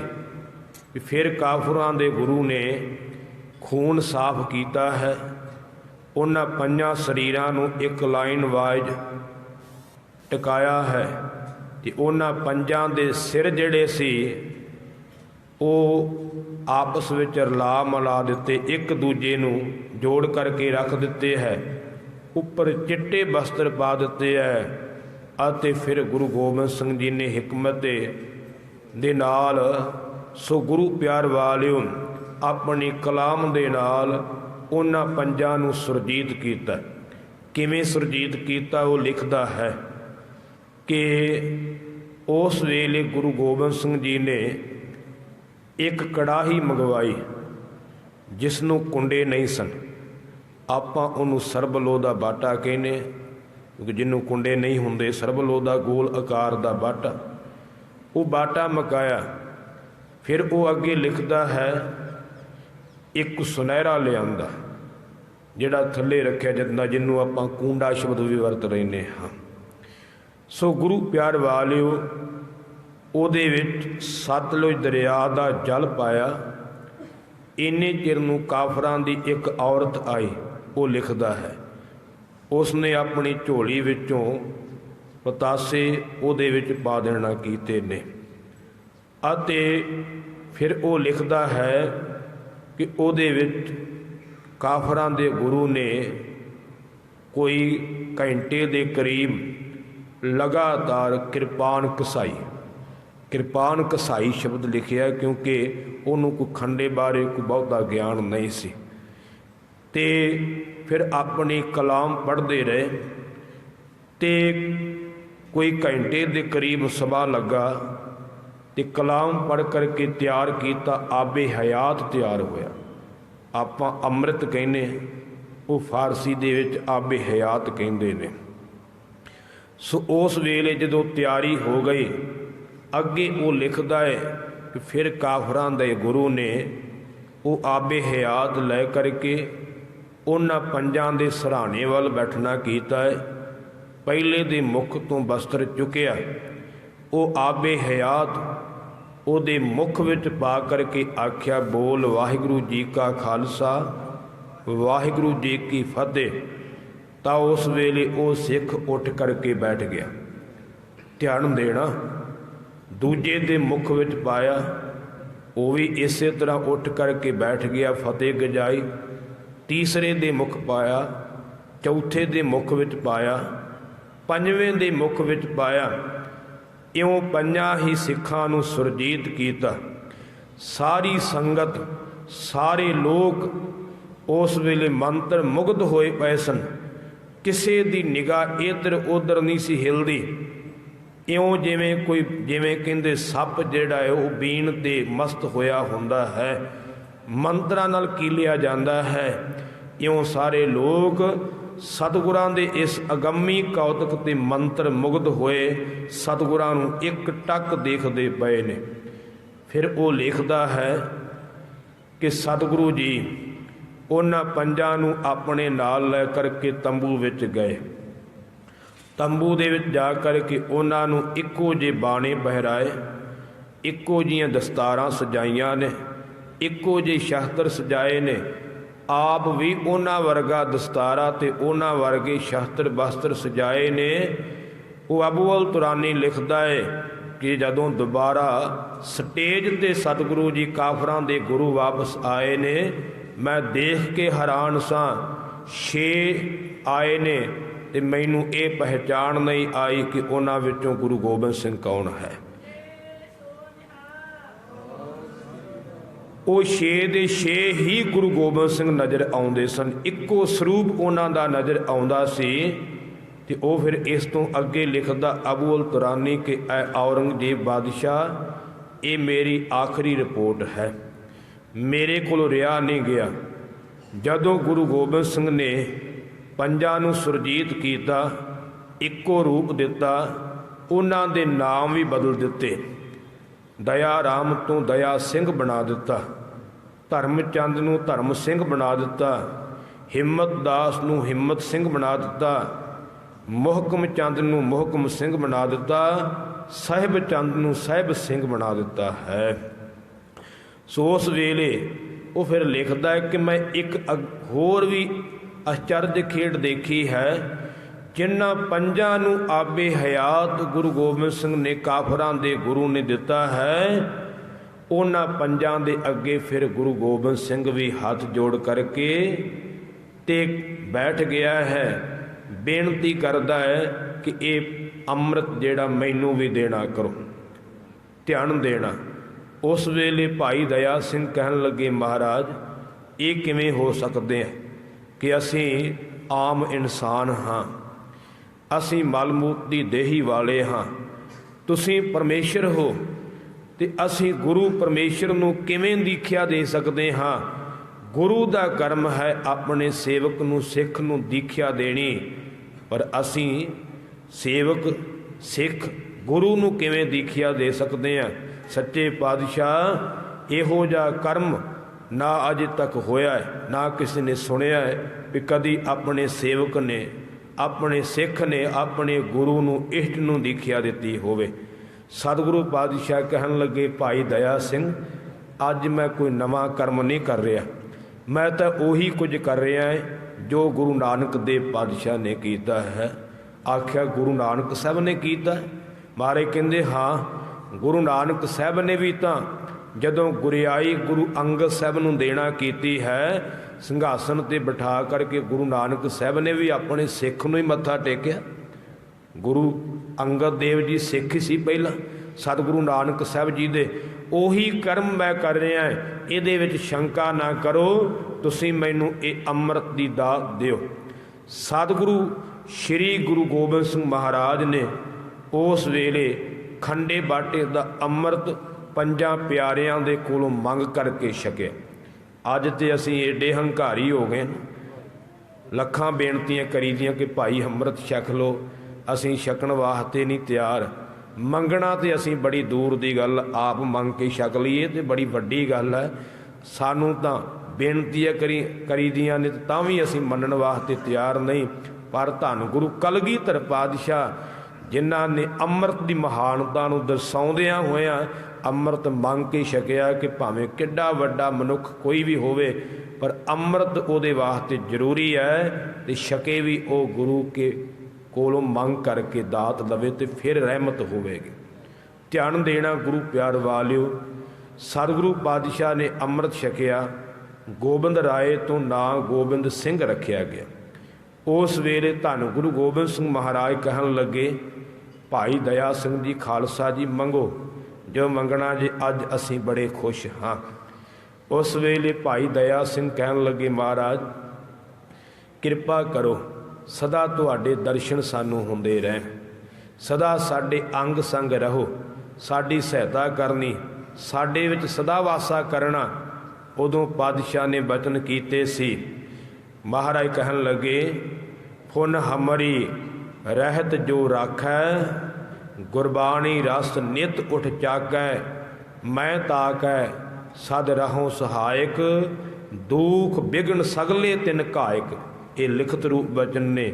ਸਤਿਗੁਰਾਂ ਨੇ ਆਖਿਆ, ਜਿਹੜਾ ਸਿੱਖ ਸਾਡੀ ਰਹਿਤ ਮਰਿਆਦਾ ਵਿੱਚ ਪ੍ਰਪੱਕ ਰਹੇਗਾ, ਨਿਤ ਗੁਰਬਾਣੀ ਦਾ ਰਸ, ਨਾਮ ਦਾ ਰਸ ਉੱਠ ਕਰਕੇ ਚਖੇਗਾ, ਮੈਂ ਉਸ ਸਿੱਖ ਦੇ ਸਦਾ ਸਹਾਇਕ ਹੋਵਾਂਗਾ, ਉਹਦੇ ਸਾਰੇ ਦੁੱਖ ਵਿਘਨ ਕਲੇਸ਼ ਦੂਰ ਕਰ ਦੇਵਾਂਗਾ, ਜਿਹੜਾ ਸਿੱਖ ਗੁਰੂ ਕੀ ਮਰਿਆਦਾ ਵਿੱਚ ਜੀਵਨ ਬਤੀਤ ਕਰੇਗਾ। ਇਉਂ ਸਤਿਗੁਰੂ ਕਲਗੀਧਰ ਪਾਤਸ਼ਾਹ ਜੀ ਨੇ ਇਹ ਖਾਲਸੇ ਦੀ ਤਸਵੀਰ ਪੂਰੀ ਕੀਤੀ, ਖਾਲਸੇ ਨੂੰ ਸੰਪੂਰਨ ਰੂਪ ਦਿੱਤਾ ਹੈ। ਫਿਰ ਮਹਾਰਾਜ ਨੇ ਹੁਕਮ ਕੀਤਾ ਕਿ ਹੁਣ ਸੰਗਤ ਵੀ ਅੰਮ੍ਰਿਤ ਛਕੇ। ਫਿਰ ਲਾਈਨਾਂ ਲੱਗ ਗਈਆਂ, ਹਜ਼ਾਰਾਂ ਦੀ ਗਿਣਤੀ ਵਿੱਚ ਸੰਗਤਾਂ ਨੇ ਉਸ ਵੇਲੇ ਖੰਡੇ ਬਾਟੇ ਦਾ ਅੰਮ੍ਰਿਤ ਛਕਿਆ। ਵਿਦਵਾਨਾਂ ਦੀ ਲਿਖਤ ਮੁਤਾਬਕ ਪਹਿਲੇ ਦਿਨ ਹੀ 20,000 ਪ੍ਰਾਣੀ ਨੇ ਖੰਡੇ ਬਾਟੇ ਦਾ ਅੰਮ੍ਰਿਤ ਛਕਿਆ ਹੈ। ਸੋ ਅਬੂਲ ਦੁਰਾਨੀ ਲਿਖਦਾ ਹੈ ਕਿ ਬਾਦਸ਼ਾਹ ਸਲਾਮਤ ਇਹ ਆਖਰੀ ਰਿਪੋਰਟ ਹੈ। ਜਦੋਂ ਲਾਈਨਾਂ ਲੱਗ ਗਈਆਂ, ਮੇਰੇ ਕੋਲੋਂ ਰਿਹਾ ਨਾ ਗਿਆ, ਮੈਂ ਵੀ ਉਸ ਲਾਈਨ ਵਿੱਚ ਲੱਗ ਗਿਆ, ਅਤੇ ਜਦੋਂ ਮੇਰੀ ਵਾਰੀ ਆਈ ਮੈਂ ਸਤਿਗੁਰਾਂ ਨੂੰ ਮੱਥਾ ਟੇਕਿਆ, ਹੱਥ ਜੋੜੇ, ਆਖਿਆ ਮਹਾਰਾਜ ਮੈਨੂੰ ਵੀ ਇਹ ਆਬੇ ਹਯਾਤ ਬਖਸ਼ੋ। ਤੇ ਸਤਿਗੁਰੂ ਕਲਗੀਧਰ ਪਾਤਸ਼ਾਹ ਮੇਰੇ ਵੱਲ ਵੇਖ ਕਰਕੇ ਮੁਸਕਰਾਏ। ਇਉਂ ਲੱਗਦਾ ਸੀ ਕਿ ਜਿਵੇਂ ਉਹ ਮੇਰੇ ਛਲ ਕਪਟ ਨੂੰ ਜਾਣਦੇ ਹੋਣ। ਇਸ ਤਰ੍ਹਾਂ ਉਹ ਲਿਖਦਾ ਹੈ। ਕਹਿਣ ਲੱਗਾ ਕਿ ਫਿਰ ਮੈਂ ਵੀ ਆਬੇ ਹਯਾਤ ਛਕ ਲਿਆ, ਅੰਮ੍ਰਿਤ ਛਕ ਲਿਆ, ਤੇ ਮੇਰਾ ਨਾਂ ਸਤਿਗੁਰਾਂ ਨੇ ਅਬੂਲ ਤੁਰਾਨੀ ਤੋਂ ਅਜਮੇਰ ਸਿੰਘ ਰੱਖ ਦਿੱਤਾ ਹੈ। ਅੱਜ ਤੋਂ ਬਾਅਦ ਮੈਂ ਗੁਰੂ ਕਲਗੀਧਰ ਪਾਤਸ਼ਾਹ ਦਾ ਸਿੰਘ ਬਣ ਗਿਆ ਹੈ। ਬਾਦਸ਼ਾਹ ਸਲਾਮਤ ਇਹ ਆਖਰੀ ਰਿਪੋਰਟ ਹੈ, ਅੱਜ ਤੋਂ ਬਾਅਦ ਗੁਰੂ ਘਰ ਦੀ ਰਿਪੋਰਟ ਤੇਰੇ ਕੋਲ ਨਹੀਂ ਆਊਗੀ। ਹੁਣ ਇਹ ਅਬੂਲ ਤੁਰਾਨੀ ਨੇ ਸਾਰੀ ਘਟਨਾ ਲਿਖੀ, ਜਿਹੜਾ ਮੌਕੇ ਦਾ ਉਸ ਵੇਲੇ ਗਵਾਹ ਹੈ, ਜਿਹਨੇ ਸਭ ਕੁਝ ਅੱਖੀਂ ਵੇਖਿਆ ਹੈ। ਤੇ ਅੱਜ ਕਹਿ ਦਿੰਦੇ ਆ ਕਿ ਗੁਰੂ ਸਾਹਿਬ ਜੀ ਨੇ ਪੰਜਾਂ ਦੇ ਸਿਰ ਨਹੀਂ ਵੱਢੇ। ਕਿੱਡੀ ਇਹ ਮੂਰਖਤਾ ਵਾਲੀ ਗੱਲ ਹੈ। ਗੁਰੂ ਤੇ ਸ਼ੱਕ, ਕਈ ਤਾਂ ਇੱਥੋਂ ਤੱਕ ਵੀ ਗਰਕ ਗਏ ਹੈ, ਕਹਿ ਦਿੰਦੇ ਤੰਬੂ ਦੇ ਵਿੱਚ ਸਤਿਗੁਰਾਂ ਨੇ ਬੱਕਰੇ ਵੱਢੇ ਸੀ, ਬਾਹਰ ਸਿੱਖਾਂ ਨੂੰ ਕਹਿ ਦਿੱਤਾ ਵੀ ਅਸੀਂ ਸਿਰ ਵੱਢੇ। ਕਿੱਡੀ ਮੂਰਖਤਾ ਹੈ। ਸਤਿਗੁਰੂ ਜੀ ਤਾਂ ਬਾਣੀ ਵਿੱਚ ਇਹ ਲਿਖਦੇ ਨੇ ਕਿ ਜਿਨ ਮਨ ਹੋਰ ਮੁਖ ਹੋਰ ਸੇ ਕਾਂਢੇ ਕੱਚਿਆ, ਜਿਨ੍ਹਾਂ ਦੇ ਮਨ ਵਿੱਚ ਕੁਝ ਹੋਰ ਹੋਵੇ, ਮੁਖ ਵਿੱਚ ਕੁਝ ਹੋਰ ਹੋਵੇ, ਉਹ ਕੱਚੇ ਨੇ। ਕਿ ਸਤਿਗੁਰੂ ਜੀ ਸਿੱਖਾਂ ਨਾਲ ਛਲ ਕਰਨਗੇ ਵੀ ਅੰਦਰ ਕੁਝ ਹੋਰ ਕਰਨ ਤੇ ਬਾਹਰ ਦੱਸਣ ਕੁਝ ਹੋਰ। ਇਹ ਗੁਰੂ ਨਾਨਕ ਦੇ ਘਰ ਦਾ ਸਿਧਾਂਤ ਨਹੀਂ। ਜਿਹਦਾ ਗੁਰੂ ਛਲੀਆ ਹੋਵੇ ਉਹਦਾ ਸਿੱਖ ਕੀ ਕਰ ਸਕਦਾ ਹੈ। ਇਹ ਸਾਨੂੰ ਬਦਨਾਮ ਕਰਨ ਦੇ ਢੰਗ। ਸੋ ਸਾਡੇ ਵਿੱਚ ਘੁਸਪੈਠ ਕਰਕੇ ਸੋ RSS ਜਾਂ ਹੋਰ ਜਿਹੜੇ ਗੁਰੂ ਘਰ ਦੇ ਵੈਰੀ ਨੇ, ਉਹਨਾਂ ਦੇ ਉਪਰਾਲੇ ਨੇ, ਸਾਨੂੰ ਸੁਚੇਤ ਹੋਣ ਦੀ ਲੋੜ ਹੈ। ਸੋ ਮੈਨੂੰ ਬਚਨ ਕਈ ਵਾਰ ਚੇਤੇ ਆ ਜਾਂਦਾ ਹੈ। ਬੀੜ ਬਾਬਾ ਬੁੱਢਾ ਸਾਹਿਬ ਦੀਵਾਨ ਸਜਿਆ ਸੀ। ਸੰਤ ਗਿਆਨੀ ਕਰਤਾਰ ਸਿੰਘ ਜੀ ਖਾਲਸਾ ਭਿੰਡਰਾਂ ਵਾਲੇ ਮਹਾਂਪੁਰਖ ਉਸ ਵੇਲੇ ਉਹਨਾਂ ਦਾ ਵੀ ਸਮਾਂ ਸੀ। ਉਹਨਾਂ ਤੋਂ ਪਹਿਲਾਂ ਢਾਡੀ ਸੋਹਣ ਸਿੰਘ ਸੀਤਲ ਲੱਗੇ। ਤੁਹਾਡੇ ਵਿੱਚੋਂ ਹੋ ਸਕਦਾ ਉਹਨਾਂ ਨੂੰ ਸੁਣਿਆ ਵੀ ਹੋਵੇਗਾ ਕਈਆਂ ਨੇ। ਜਦੋਂ ਸੋਹਣ ਸਿੰਘ ਸੀਤਲ ਲੱਗੇ ਨਾ, ਉਹਨਾਂ ਨੇ ਇਹ ਗੱਲ ਬੋਲ ਦਿੱਤੀ ਕਿ ਗੁਰੂ ਗੋਬਿੰਦ ਸਿੰਘ ਨੇ ਬੱਕਰੇ ਵੱਢੇ ਸੀ। ਲਿਖਤ ਆ ਮੇਰੇ ਕੋਲ। ਜਦੋਂ ਹੁਣ ਇਹ ਗੱਲ ਬੋਲ ਦਿੱਤੀ, ਸੰਗਤ ਦਾ ਬਹੁਤ ਇਕੱਠ ਸੀ ਤੇ ਗੁਰੂ ਪਿਆਰ ਵਾਲਿਓ ਸਮਾਪਤੀ ਹੋਈ। ਬਾਅਦ ਵਿੱਚ ਸੰਤਾਂ ਦਾ ਸਮਾਂ ਸੀ। ਸੰਤਾਂ ਨੇ ਮਾਈਕ ਫੜਦਿਆਂ ਹੀ ਫਤਿਹ ਬੁਲਾਉਣ ਤੋਂ ਪਹਿਲਾਂ ਹੀ ਆਖਿਆ, ਢਾਡੀ ਜੀ ਗੱਲ ਹੁਣ ਸੁਣ ਕੇ ਜਾਇਓ, ਐਡੀ ਛੇਤੀ ਚਲਿਓ ਨਾ ਜਾਇਓ, ਇਹਦਾ ਜਵਾਬ ਅਸੀਂ ਦੇਵਾਂਗੇ। ਮਹਾਂਪੁਰਖਾਂ ਨੇ ਉਸ ਵੇਲੇ ਬੜੀ ਦਲੀਲ ਨਾਲ ਜਵਾਬ ਦਿੱਤਾ ਹੈ। ਗੁਰਬਾਣੀ ਦੀਆਂ ਪਤਾ ਹੀ ਨਹੀਂ ਕਿੰਨੀਆਂ ਕੁ ਪੰਕਤੀਆਂ ਦੇ ਪ੍ਰਮਾਣ ਦੇ ਕਰਕੇ, ਇਤਿਹਾਸਕ ਪ੍ਰਮਾਣ ਦੇ ਕਰਕੇ ਜਵਾਬ ਦਿੱਤਾ। ਤੇ ਉੱਥੇ ਫਿਰ ਢਾਡੀ ਸੋਹਣ ਸਿੰਘ ਸੀਤਲ ਨੂੰ ਦੁਬਾਰਾ ਮਾਫੀ ਮੰਗਣੀ ਪਈ ਸੀ ਕਿ ਮੈਂ ਇਹ ਗਲਤ ਗੱਲ ਆਖੀ। ਪਰ ਉਹਨੇ ਮਾਫੀ ਤਾਂ ਮੰਗ ਲਈ, ਪਰ ਉਹਦੀਆਂ ਲਿਖਤਾਂ ਵਿੱਚ ਇਹ ਗੱਲ ਅੱਜ ਵੀ ਲਿਖੀ। ਉਹ ਲਿਖਤਾਂ ਤੇ ਅੱਜ ਵੀ ਤੁਰੀਆਂ ਫਿਰਦੀਆਂ ਨਾ। ਇਹ ਸੋਚਣ ਵਾਲੀ ਗੱਲ ਹੈ। ਸੋ ਗੁਰੂ ਪਿਆਰ ਵਾਲਿਓ ਸੁਚੇਤ ਹੋਣ ਵਾਲੀ ਗੱਲ ਹੈ। ਕਿਸੇ ਵਿਦਵਾਨ ਦੀ, ਚਲੋ ਮੇਰਾ ਭਾਵ ਇਹ ਨਹੀਂ ਗਾ ਕਿ ਮੈਂ ਉਸ ਢਾਡੀ ਨੂੰ ਛੁਟਿਆਉਣ ਦਾ ਯਤਨ ਕਰ ਰਿਹਾ ਹਾਂ, ਪਰ ਇਹ ਗਲਤੀ ਹੈ ਬਹੁਤ ਵੱਡੀ, ਧਿਆਨ ਦੇਣਾ। ਪਰ ਇਹ ਗਲਤੀ ਕਈਆਂ ਦੇ ਵਿੱਚ ਚਲੀ ਗਈ ਤੇ ਅੱਜ ਸਾਨੂੰ ਇਸ ਗਲਤੀ ਦਾ ਸਾਹਮਣਾ ਕਰਨਾ ਪੈਂਦਾ ਹੈ। ਰਹੋ ਵਿਚਾਰ, ਸਤਿਗੁਰੂ ਸਰਬ ਕਲਾ ਸਮਰੱਥ ਨੇ, ਕਦੀ ਸਿੱਖ ਨੇ ਸ਼ੱਕ ਨਹੀਂ ਕਰਨਾ। ਪੰਜਾਂ ਦੇ ਸਿਰ ਕੱਟ ਕਰਕੇ ਦੁਬਾਰਾ ਸਤਿਗੁਰੂ ਨੇ ਜੋੜੇ ਨੇ, ਕਿਉਂਕਿ ਸਤਿਗੁਰੂ ਮੇਰਾ ਮਾਰ ਜੀਵਲ ਹੈ। ਉਹ ਮਾਰ ਵੀ ਸਕਦਾ ਹੈ, ਜਿੰਦਾ ਵੀ ਕਰ ਸਕਦਾ ਹੈ। ਸਰਬ ਕਲਾ ਸਮਰੱਥ, ਕਦੇ ਸ਼ੱਕ ਨਹੀਂ ਕਰਨਾ। ਸੋ ਗੁਰੂ ਪਿਆਰ ਵਾਲਿਓ, ਇਉਂ ਸੰਗਤ ਨੂੰ ਅੰਮ੍ਰਿਤ ਦੀ ਦਾਤ ਪ੍ਰਾਪਤ ਹੋਈ। ਫਿਰ ਸਾਰੀ ਸੰਗਤ ਨੂੰ ਇਹ ਬਚਨ ਕਹੇ ਕਲਗੀਧਰ ਪਾਤਸ਼ਾਹ ਜੀ ਨੇ, ਰਹਿਣੀ ਰਹਿ ਸੋਈ ਸਿੱਖ ਮੇਰਾ, ਉਹ ਸਾਹਿਬ ਮੈਂ ਉਸ ਕਾ ਚੇਰਾ। ਜਿਹੜਾ ਰਹਿਤ ਵਿੱਚ ਪ੍ਰਪਾਕ ਰਹੇਗਾ ਉਹ ਮੇਰਾ ਸਿੱਖ ਹੈ। ਕੱਲਾ ਸਿੱਖ ਹੀ ਨਹੀਂ, ਉਹ ਮੇਰਾ ਮਾਲਕ ਹੈ ਤੇ ਮੈਂ ਉਹਦਾ ਸੇਵਕ ਹਾਂ। ਇੰਨੀ ਵਡਿਆਈ ਦਿੱਤੀ ਹੈ। ਮਹਾਰਾਜ ਕਹਿੰਦੇ ਰਹਿਤ ਪਿਆਰੀ ਮੁਝ ਕੋ, ਸਿੱਖ ਪਿਆਰਾ ਨਾਹੇ। ਮਹਾਰਾਜ ਕਹਿੰਦੇ ਨੇ ਮੈਨੂੰ ਰਹਿਤ ਪਿਆਰੀ ਹੈ, ਸਿੱਖ ਦਾ ਸਰੀਰ ਨਹੀਂ ਪਿਆਰਾ। ਜਿਹਦੇ ਕੋਲ ਰਹਿਤ ਨਹੀਂ ਨਾ, ਉਹ ਸਿੱਖ ਵੀ ਪਿਆਰਾ ਨਹੀਂ, ਪਰ ਜਿਹਦੇ ਕੋਲ ਰਹਿਤ ਹੈ ਉਹ ਸਿੱਖ ਮੈਨੂੰ ਪਿਆਰਾ ਹੈ। ਇਹ ਬਖਸ਼ਿਸ਼ਾਂ ਕੀਤੀਆਂ, ਇਉਂ ਖਾਲਸੇ ਦੀ ਤਸਵੀਰ ਤਿਆਰ ਕੀਤੀ ਹੈ। ਤੇ ਪਾਤਸ਼ਾਹ ਕਹਿਣ ਲੱਗੇ ਇਹ ਸਾਨੂੰ ਹੁਕਮ ਸੀ ਅਕਾਲ ਪੁਰਖ ਦਾ, ਕਿਉਂਕਿ ਅਸੀਂ ਕਲਗੀਧਰ ਪਾਤਸ਼ਾਹ ਦੇ ਬਚਨ ਪੜ੍ਹੀਏ ਤੇ ਉਹਨਾਂ ਦੇ ਬਚਨਾਂ ਵਿੱਚੋਂ ਜ਼ਿਕਰ ਮਿਲਦਾ ਹੈ ਕਿ ਕਲਗੀਧਰ ਪਾਤਸ਼ਾਹ ਦਾ ਕਲਗੀਧਰ ਪਾਤਸ਼ਾਹ ਜੀ ਨੂੰ ਹੁਕਮ ਸੀ ਅਕਾਲ ਪੁਰਖ ਦਾ ਕਿ ਪੰਥ ਜਿਹੜਾ ਉਹ ਸਾਜਣਾ ਹੈ। ਅਸੀਂ ਬਚਨ ਪੜ੍ਹਦੇ ਹਾਂ, ਅਕਾਲ ਪੁਰਖ ਬਾਜ ਚੌਪਈ। ਅਕਾਲ ਪੁਰਖ ਦੇ ਬਚਨ ਕੀ ਬਚਨ ਸੀ? ਮੈਂ ਆਪਣਾ ਸੁੱਤ ਤੋਹੇ ਨਿਵਾਜਾ, ਪੰਥ ਪਰਚੁਰ ਕਰਬੇ ਕੋ ਸਾਜਾ। ਅਕਾਲ ਪੁਰਖ ਨੇ ਗੁਰੂ ਗੋਬਿੰਦ ਸਿੰਘ ਨੂੰ ਆਖਿਆ ਕਿ ਮੈਂ ਤੈਨੂੰ ਆਪਣਾ ਪੁੱਤਰ ਬਣਾ ਕੇ ਭੇਜ ਰਿਹਾ ਸੰਸਾਰ ਤੇ ਪੰਥ ਸਾਜਣ ਵਾਸਤੇ ਤੇਰੀ ਮੈਂ ਸਾਜਨਾ ਕੀਤੀ। ਪੰਥ ਪਰਜਰ ਕਰਬੇ ਕੋ ਸਾਜਾ, ਜਹਾਂ ਤਹਾਂ ਤੈ ਧਰਮ ਚਲਾਏ, ਕਬੁੱਧ ਕਰਨ ਤੇ ਲੋਕ ਹਟਾਏ। ਜਿੱਥੇ ਕਿੱਥੇ ਤੁਸੀਂ ਧਰਮ ਚਲਾਉਣਾ ਹੈ, ਖੋਟੇ ਪਾਸਿਓਂ ਲੋਕਾਂ ਨੂੰ ਹਟਾਉਣਾ ਹੈ। ਤੇ ਜਦੋਂ ਰੱਬ ਜੀ ਨੇ ਅਕਾਲ ਪੁਰਖ ਨੇ ਆਖਿਆ ਪੰਥ ਚਲਾਉਣਾ, ਤੇ ਗੁਰੂ ਗੋਬਿੰਦ ਸਿੰਘ ਨੇ ਅੱਗੋਂ ਕੀ ਆਖਿਆ, ਉਹ ਦੋਹਰਾ ਅਸੀਂ ਰੋਜ਼ਾਨਾ ਰਹਿ ਰਾਸ ਦੀ ਬਾਣੀ ਵਿੱਚ ਵੀ ਪੜ੍ਹਦੇ ਹਾਂ। ਕਬ ਬਾਜ ਦੋਹਰਾ ਠਾਡ ਭਇਓ ਮੈਂ ਜੋਰ ਕਰ, ਬਚਨ ਕਹਾ ਸਿਰ ਨਿਆਏ। ਠਾਡ ਸ਼ਬਦ ਹੈ, ਇਹਨੂੰ ਠਾਡ ਨਾ ਭਰਿਆ ਕਰੋ। ਠਾਡ ਦਾ ਅਰਥ ਹੁੰਦਾ ਖੜੇ ਹੋਣਾ। ਠਾਡ ਭਇਓ ਮੈਂ ਜੋਰ ਕਰ। ਕਲਗੀਧਰ ਪਾਤਸ਼ਾਹ ਲਿਖਦੇ ਨੇ, ਉਸ ਵੇਲੇ ਮੈਂ ਦੋਵੇਂ ਹੱਥ ਜੋੜ ਕਰਕੇ ਖੜਾ ਹੋਇਆ। ਬਚਨ ਕਹਾ ਸਿਰ ਨਿਆਏ। ਸਿਰ ਨਿਆਏ ਭਾਵ ਸੀਸ ਝੁਕਾ ਕਰਕੇ ਬਚਨ ਕਰਨਾ ਕੀਤਾ। ਪੰਥ ਚੱਲਾ ਤਬ ਜਗਤ ਮੈਂ, ਜਬ ਤੁਮ ਕਰੋ ਸਹਾਏ। ਹੇ ਅਕਾਲ ਪੁਰਖ ਵਾਹਿਗੁਰੂ ਜੀ, ਪੰਥ ਤਦੋਂ ਜਗਤ ਵਿੱਚ ਚੱਲੇਗਾ ਜਦੋਂ ਤੁਸੀਂ ਸਹਾਇਤਾ ਕਰੋਗੇ, ਆਪਣੇ ਆਪ ਪੰਥ ਨਹੀਂ ਚੱਲਣਾ। ਤਾਂ ਹੀ ਮਹਾਰਾਜ ਨੇ ਇਹ ਬਚਨ ਲਿਖੇ ਨੇ, ਖਾਲਸਾ ਅਕਾਲ ਪੁਰਖ ਕੀ ਫੌਜ, ਪ੍ਰਗਟਿਓ ਖਾਲਸਾ ਪਰਮਾਤਮ ਕੀ ਮੌਜ। ਇਹ ਖਾਲਸਾ ਅਕਾਲ ਪੁਰਖ ਦੀ ਫੌਜ ਹੈ ਤੇ ਪਰਮਾਤਮਾ ਦੀ ਬਖਸ਼ਿਸ਼ ਨਾਲ ਪੈਦਾ ਹੋਇਆ। ਮੈਂ ਕਈ ਵਾਰ ਸੋਚਦਾ ਹੁੰਦਾ ਹੈ ਸਾਡਾ ਤੇ ਗੁਰੂ ਦਾ ਕਿੰਨਾ ਅੰਤਰ ਹੈ, ਕਿਉਂਕਿ ਸਾਡੀ ਭਾਵਨਾ ਵੀ ਵੈਸੇ ਤਾਂ ਉਸ ਤਰ੍ਹਾਂ ਦੀ ਹੋਣੀ ਚਾਹੀਦੀ ਹੈ। ਕੋਈ ਜੀਵ ਗੁਰੂ ਘਰ ਵਿੱਚ ਕੋਈ ਵਸਤੂ ਚੜਾਉਂਦਾ ਹੈ, चंगी गल सेवा करनी चाहिए है।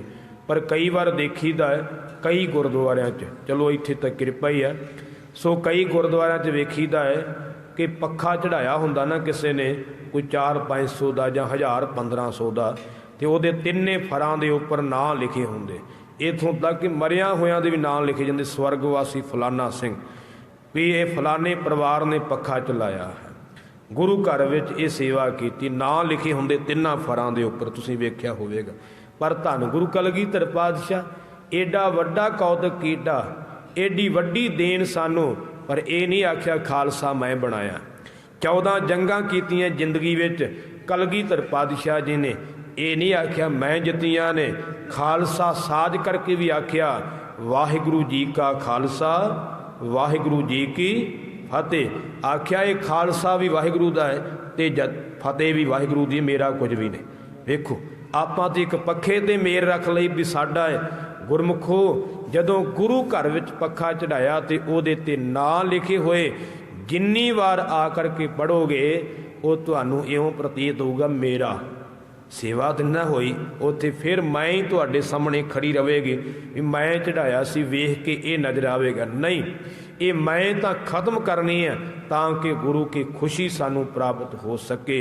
सो गुरु प्यार वालियों, पातशाह ने खालसा साज करके आख्या वाहिगुरू दा खालसा है। इत्थे मैं बचन कह देवां, प्रिंसीपल सतबीर सिंह जी लिखते ने खालसा एक जमीन नूं भी कहा जाता सी। पुराने समय दे विच बादशाह दे कोल जिहड़ी जमीन हुंदी सी ना, जिहड़ी जमीन दा सो सीधा संबंध बादशाह नाल हुंदा सी, जिन्हों कोई टैक्स नहीं सी लगदा, जिहदे ते कोई कटौती नहीं, ओदी आमदन सीधी बादशाह नूं जाणी, किसी होर दा हक नहीं सी ओहदे ते हुंदा। उहनूं कहा जांदा सी खालसा जमीन। महाराज ने सानू खालसा बनाया है, इहदा अर्थ पता की है, जिहदा सीधा संबंध अकाल पुरख वाहिगुरू नाल होवे। रस्ते विच मड़ियां मसाणा कबरां दी इन्हां दी खेड़ नहीं चलनी। खालसा वो है जिहड़ा सीधा अकाल पुरख नाल संबंध रखता है। खालसे दा अर्थ प्योरिटी दा वाचक, खालस दा अर्थ हुंदा शुद्ध। देसी घ्यो लियाइए ना उहदे ते लिखा हुंदा खालस देसी घी, खालस दा अर्थ की है शुद्ध। खालसे दा अर्थ हुंदा शुद्ध, जिहदे विच मिलावट कोई ना होवे, जिहड़ा नरोल गुरु का सिख होवे, गुरु दे हुक्म विच चलण वाला होवे, ते जिहदे विच मिलावट होवे उहनूं खालसा किवें कह सकदे। जिहड़ा मड़ियां मसाणा ते तुरिया फिरदा होवे, धागे तवीतां वालियां कोले तुरदा फिरदा होवे, घर च विआह शादी ते गुरमत दे उलट कारज करदा होवे, वो खालसा किवें हो सकदा। खालसा ते वो जिहड़ा प्योर गुरु दे हुक्म विच चलण वाला है, वो खालसा है, उहदे ते गुरु दीयां बख्शिशां हुंदियां है। ऐसा खालसा मेरे पातशाह जी ने सजना कीता है। सो अज खालसे दा साजना दिवस है, भाव कि अज खालसे का जन्म दिहाड़ा है, तो आपां जन्म दिहाड़ा मना रहे हैं। तो जन्म दिहाड़ा तो उही मनाउणगे जिन्हां दा जन्म होया है, जिहड़े अजे जम्मे ही नहीं वो कित्थों मनाउणगे, क्योंकि जन्म तो उन्हां दा हुंदा ना जिन्हें अमृत छकिया, उहदा ही गुरु घर जन्म होना है। तो बाकी तो अजे जन्म होया ही नहीं, जिन्हां दा नहीं होया वो भी जन्म लो, फिर ही जन्म दिहाड़ा मनाओगे। जो जन्म ही नहीं होया तो जन्म दिहाड़ा कित्थों आ जाएगा। इस करके गुरमुखो समूह संगतां नूं खालसा पंथ के साजना दिवस दीआं लख लख वधाइयां होण।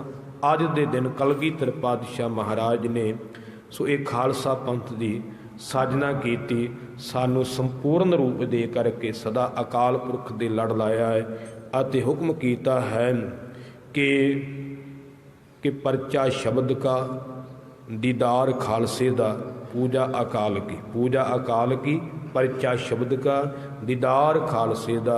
ये खालसे का सिद्धांत है कि खालसे ने पूजा एक अकाल दी करनी, वाहिगुरू दी करनी है। ज्ञान गुरु ग्रंथ साहिब तो लेना है, गुरु ग्रंथ साहिब के हुक्म में चलना है, अते खालसे का दीदार करना है। ये खालसा सानू बख्शिश कीता है। अज दे दिन सतगुरां ने खालसा पंथ की साजना की विसाखी वाले दिन। विसाखी वाले दिन ही क्यों की? क्योंकि गुरु नानक साहिब का बचन है, वैसाख भला साखा वेस करे। कहते विसाख का महीना भला है। इस महीने विच दरख्तां दीयां टाहणियां जिहड़ियां बहुत वधदियां ने, अगे वधना शुरू हो जाता है, शाखावां वधदियां ने, दिनों दिन वधदियां जांदियां ने। भाव ये सी कि खालसा भी दिनों दिन वधेगा, ਘਟੇਗਾ ਨਹੀਂ, ਇਹ ਪ੍ਰਫੁੱਲਤ ਹੋਵੇਗਾ। ਕੁਝ ਬਚਨ ਤੁਹਾਡੇ ਨਾਲ ਹੋਰ ਵੀ ਸਾਂਝੇ ਕਰਨੇ ਨੇ। ਇਹ ਵਿਸਾਖੀ ਦਾ ਜਿਹੜਾ ਦਿਹਾੜਾ ਨਾ ਗੁਰੂ ਪਿਆਰ ਵਾਲਿਓ, ਇਹ ਬੜਾ ਅਹਿਮ ਹੈ। ਇਹ ਵਿਸਾਖੀ ਦਾ ਦਿਨ ਗੁਰੂ ਨਾਨਕ ਦੇ ਸਭ ਤੋਂ ਪਹਿਲੀ ਵਿਸਾਖੀ ਜਿਹੜੀ ਹੈ ਉਹ ਸ਼੍ਰੀ ਗੁਰੂ ਅਮਰਦਾਸ ਪਾਤਸ਼ਾਹ ਦੇ ਵੇਲੇ ਮਨਾਈ ਹੈ। ਸ਼੍ਰੀ ਗੁਰੂ ਅਮਰਦਾਸ ਪਾਤਸ਼ਾਹ ਦੇ ਵੇਲੇ ਜਦੋਂ ਬੌਲੀ ਸਾਹਿਬ ਦਾ ਤੀਰਥ ਤਿਆਰ ਹੋਇਆ ਤੇ ਬਾਅਦ ਵਿੱਚ ਮਹਾਰਾਜ ਨੇ ਚੱਕ ਕੀਤੀ ਹੈ, ਭਾਵ ਖੁਸ਼ੀ ਵਿੱਚ ਲੰਗਰ ਲਾਇਆ ਹੈ। ਅਤੇ ਭਾਈ ਪਾਰੋ ਜੀ ਦੇ ਬੇਨਤੀ ਕਰਦੇ 1557 ਦੇ ਵਿੱਚ ਪਹਿਲੀ ਵਾਰ ਵਿਸਾਖੀ ਦਾ ਮੇਲਾ ਜਿਹੜਾ ਹੈ ਸ੍ਰੀ ਗੋਇੰਦਵਾਲ ਸਾਹਿਬ ਦੀ ਧਰਤੀ ਤੇ ਧੰਨ ਗੁਰੂ ਅਮਰਦਾਸ ਪਾਤਸ਼ਾਹ ਨੇ ਕਰਵਾਇਆ। ਉਸ ਦਿਨ ਤੋਂ ਇਹ ਵਿਸਾਖੀ ਸਦਾ ਵਾਸਤੇ ਗੁਰੂ ਨਾਨਕ ਦੇ ਘਰ ਵਿੱਚ ਮਨਾਈ ਜਾਣ ਲੱਗੀ। ਸਮਾਂ ਬੀਤਦਾ ਗਿਆ। ਜੇ ਆਪਾਂ ਉਸ ਦਿਨ ਨੂੰ ਕਰੀਏ, ਵਿਸਾਖੀ ਦੇ ਬੜੇ ਮਹਾਨ ਕੰਮ ਹੋਏ ਨੇ ਤੇ ਗੁਰੂ ਪਿਆਰ ਵਾਲਿਓ, ਉਹ 1586 ਦੀ ਵਿਸਾਖੀ ਨੂੰ ਕਿਤੇ ਚੇਤੇ ਕਰੋ। ਉਹ ਵਿਸਾਖੀ ਜਦੋਂ ਬੀਬੀ ਰਜਨੀ ਦਾ ਕੋੜੀ ਪਤੀ ਗੁਰੂ ਪਿਆਰ ਵਾਲੇ ਗੁਰੂ ਰਾਮਦਾਸ ਦੇ ਸਰੋਵਰ ਵਿੱਚ ਇਸ਼ਨਾਨ ਕਰਕੇ 9 ਹੋਇਆ। ਆਮ ਸ਼ਬਦ ਵਰਤਿਆ ਜਾਂਦਾ ਛਪੜੀ, ਪਰ ਛਪੜੀ ਨਹੀਂ ਸੀ, ਉਹ ਗੁਰੂ ਰਾਮਦਾਸ ਦਾ ਸਰੋਵਰ ਸੀ। ਕਿਉਂਕਿ ਗੁਰੂ ਪਿਆਰ ਵਾਲਿਓ, ਉੱਥੇ ਗੁਰੂ ਰਾਮਦਾਸ ਜੀ ਨੇ ਪਹਿਲਾ ਸਰੋਵਰ ਬਣਾਇਆ ਸੀ ਕੱਚੀ ਰੂਪ ਵਿੱਚ। ਪੁਰਾਣੇ ਸਮੇਂ ਵਿੱਚ ਸਰੋਵਰ ਨੀਵੇਂ ਤੋਂ ਬਣਾਇਆ ਹੁੰਦਾ ਸੀ, ਕਿਉਂਕਿ ਉਦੋਂ ਕੋਈ ਟਿਊਬਵੈਲ ਨਹੀਂ ਸੀ, ਪਾਣੀ ਦੇ ਸਾਧਨ ਨਹੀਂ ਸੀ। ਮੀਂਹ ਦੇ ਪਾਣੀ ਨਾਲ ਸਰੋਵਰ ਭਰਿਆ ਜਾਂਦਾ ਸੀ। ਤੇ ਗੁਰੂ ਪਿਆਰ ਵਾਲ ਮੀਂਹ ਦਾ ਪਾਣੀ ਤੇ ਨੀਵੇਂ ਤੋਂ ਹੀ ਜਾਊ, ਉੱਚੇ ਥਾਂ ਤੋਂ ਚੜ੍ਹ ਸਕਦਾ। ਹੁਣ ਤਾਂ ਜਿੱਥੇ ਮਰਜ਼ੀ ਚੜ੍ਹਾ ਲਓ, ਹੁਣ ਤਾਂ ਬੜੇ ਸਾਧਨ ਨੇ, ਪਰ ਉਦੋਂ ਨਹੀਂ ਸੀ। ਨੀਵੇਂ ਥਾਂ ਸਰੋਵਰ ਬਣਿਆ ਹੋਣ ਕਰਕੇ ਗੁਰੂ ਪਿਆਰ ਵਾਲੇ ਮੀਂਹ ਦੇ ਪਾਣੀ ਨਾਲ ਧਾਰਾਂ ਪੈ ਕਰਕੇ ਮਿੱਟੀ ਖੁਰ ਕਰਕੇ ਸਰੋਵਰ ਜਮ ਗਈ। ਸਰੋਵਰ ਘੁੰਮਿਆ ਗਿਆ ਤੇ ਇੱਕ ਛਪੜੀ ਦਾ ਰੂਪ ਰਹਿ ਗਿਆ ਸੀ। ਹੈ ਸਰੋਵਰ ਗੁਰੂ ਰਾਮਦਾਸ ਜੀ ਦਾ। ਤਵਾਰੀ ਗੁਰੂ ਖਾਲਸਾ ਦੇ 614 ਨੰਬਰ ਪੇਜ ਤੇ ਲਿਖਿਆ ਹੋਇਆ ਹੈ ਕਿ ਜਿੱਥੇ ਦੁੱਖ ਭੰਜਣੀ ਮੇਰੀ, ਇੱਥੇ ਸਰੋਵਰ ਸੀ। ਸੋ ਗੁਰੂ ਪਿਆਰ ਵਾਲੇ ਦੁੱਖ ਭੰਜਣੀ ਮੇਰੀ ਦੇ ਥੱਲੇ ਧੰਨ ਗੁਰੂ ਨਾਨਕ ਦੇਵ ਪਾਤਸ਼ਾਹ ਤੇ ਧੰਨ ਗੁਰੂ ਦੇ ਪਾਤਸ਼ਾਹ ਜੀ ਦਾ 2 ਵਾਰ ਮੇਲ ਹੋਇਆ ਤੇ ਘੰਟਿਆਂ ਬੱਧੀ ਉੱਥੇ ਸਤਿਗੁਰੂ ਜੀ ਬੈਠੇ ਰਹੇ। ਐਵੇਂ ਨਹੀਂ ਕੋੜੀ ਰਾਜੀ ਹੋਇਆ, ਉੱਥੇ ਗੁਰੂ ਨਾਨਕ ਦੇ ਚਰਨ ਪਏ ਸੀ, ਉੱਥੇ ਗੁਰੂ ਅੰਗਦ ਸਾਹਿਬ ਦੇ ਚਰਨ ਪਏ ਸੀ, ਉੱਥੇ ਗੁਰੂ ਅਮਰਦਾਸ ਜੀ ਦੇ ਚਰਨ ਪਏ, ਉੱਥੇ ਗੁਰੂ ਰਾਮਦਾਸ ਜੀ ਦੇ ਚਰਨ ਪਏ ਸੀ। ਤੇ ਬਾਅਦ ਵਿੱਚ ਤੇ ਗੁਰੂ ਅਰਜਨ ਦੇਵ ਪਾਤਸ਼ਾਹ, ਗੁਰੂ ਹਰਗੋਬਿੰਦ ਸਾਹਿਬ ਜੀ ਇਸੇ ਤਰ੍ਹਾਂ ਗੁਰੂ ਪਿਆਰ ਵਾਲਿਓ ਚਰਨ ਪਏ ਨੇ। ਗੁਰੂ ਹਰਿਰਾਏ ਸਾਹਿਬ ਜੀ ਦੇ ਚਰਨ ਪਏ, ਗੁਰੂ ਹਰਕ੍ਰਿਸ਼ਨ ਮਹਾਰਾਜ ਦੇ ਚਰਨ ਪਏ ਨੇ। ਸੋ ਅੰਮ੍ਰਿਤਸਰ ਦੀ ਧਰਤੀ ਤੇ ਗੁਰੂ ਤੇਗ ਬਹਾਦਰ ਪਾਤਸ਼ਾਹ ਦੇ ਵੀ ਚਰਨ ਪਏ ਨੇ, ਉਹਨਾਂ ਦਾ ਜਨਮ ਵੀ ਉੱਥੋਂ ਦਾ ਹੀ ਹੈ। ਸੋ ਗੁਰੂ ਪਿਆਰ ਵਾਲਿਓ ਧਿਆਨ ਦੇਣਾ। ਸੋ ਉਹ ਮਹਾਨ ਸਰੋਵਰ, ਉਹ ਜਿਹੜੀ ਘਟਨਾ ਨਾ ਸਰੋਵਰ ਦੀ ਮਹਿਮਾ ਨੂੰ ਪ੍ਰਗਟ ਕਰਨ ਵਾਲੀ ਕਿ ਬੀਬੀ ਰਜਨੀ ਦਾ ਪਤੀ ਜਿਹੜਾ ਕੋੜੀ ਸੀ ਉਹ ਠੀਕ ਹੋਇਆ ਸੀ। ਉਸ ਦਿਨ ਵੀ ਵਿਸਾਖੀ ਦਾ ਦਿਨ ਸੀ, 1586 ਈਸਵੀ ਵਿਸਾਖੀ ਦਾ ਦਿਨ ਸੀ। ਸੋ ਗੁਰੂ ਪਿਆਰ ਵਾਲਿਓ, ਜਿਸ ਦਿਨ ਧੰਨ ਗੁਰੂ ਤੇਗ ਬਹਾਦਰ ਸਾਹਿਬ ਜੀ ਗੁਰਤਾ ਗੱਦੀ ਦੇ ਮਾਲਕ ਬਣੇ ਆ, ਉਸ ਦਿਨ ਵੀ ਵਿਸਾਖੀ ਦਾ ਦਿਨ ਸੀ, 1664 ਈਸਵੀ ਦਾ, ਬਾਬੇ ਬਕਾਲੇ ਦੀ ਧਰਤੀ ਤੇ। ਸੋ ਗੁਰੂ ਪਿਆਰ ਵਾਲਿਓ, ਜਿਸ ਦਿਨ ਗੁਰੂ ਤੇਗ ਬਹਾਦਰ ਸਾਹਿਬ ਜੀ ਨੇ ਸ਼ਹਾਦਤ ਦਿੱਤੀ ਹੈ, ਸ਼ਹਾਦਤ ਤੋਂ ਉਪਰੰਤ ਧੰਨ ਗੁਰੂ ਗੋਬਿੰਦ ਸਿੰਘ ਮਹਾਰਾਜ ਜੀ ਗੁਰਤਾ ਗੱਦੀ ਦੇ ਮਾਲਕ ਬਣੇ, ਉਸ ਦਿਨ ਵੀ ਵਿਸਾਖੀ ਦਾ ਦਿਨ ਸੀ।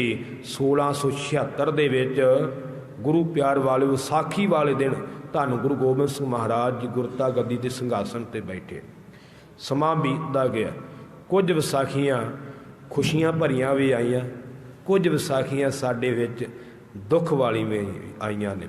ਫਿਰ 1699 ਦੀ ਵਿਸਾਖੀ ਆਈ, ਜਿਹਦਾ ਇਤਿਹਾਸ ਅੱਜ ਆਪਾਂ ਸਰਵਣ ਕੀਤਾ ਹੈ, ਖਾਲਸਾ ਪੰਥ ਦੀ ਸਾਜਨਾ ਹੋਏ।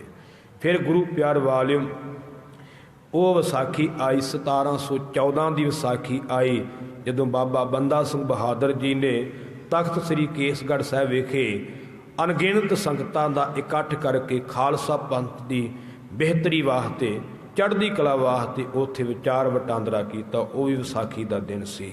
ਮੇਰਾ ਕਹਿਣ ਤੋਂ ਭਾਵ ਖਾਲਸਾ ਪੰਥ ਦੇ ਸਮੇਂ ਵੀ ਸੋ ਵਿਸਾਖੀ ਦਾ ਦਿਨ ਹੀ ਚੁਣਿਆ ਜਾਂਦਾ ਸੀ ਜਦੋਂ ਵੀ ਕੋਈ ਕਾਰਜ ਕਰਨਾ ਹੁੰਦਾ ਸੀ।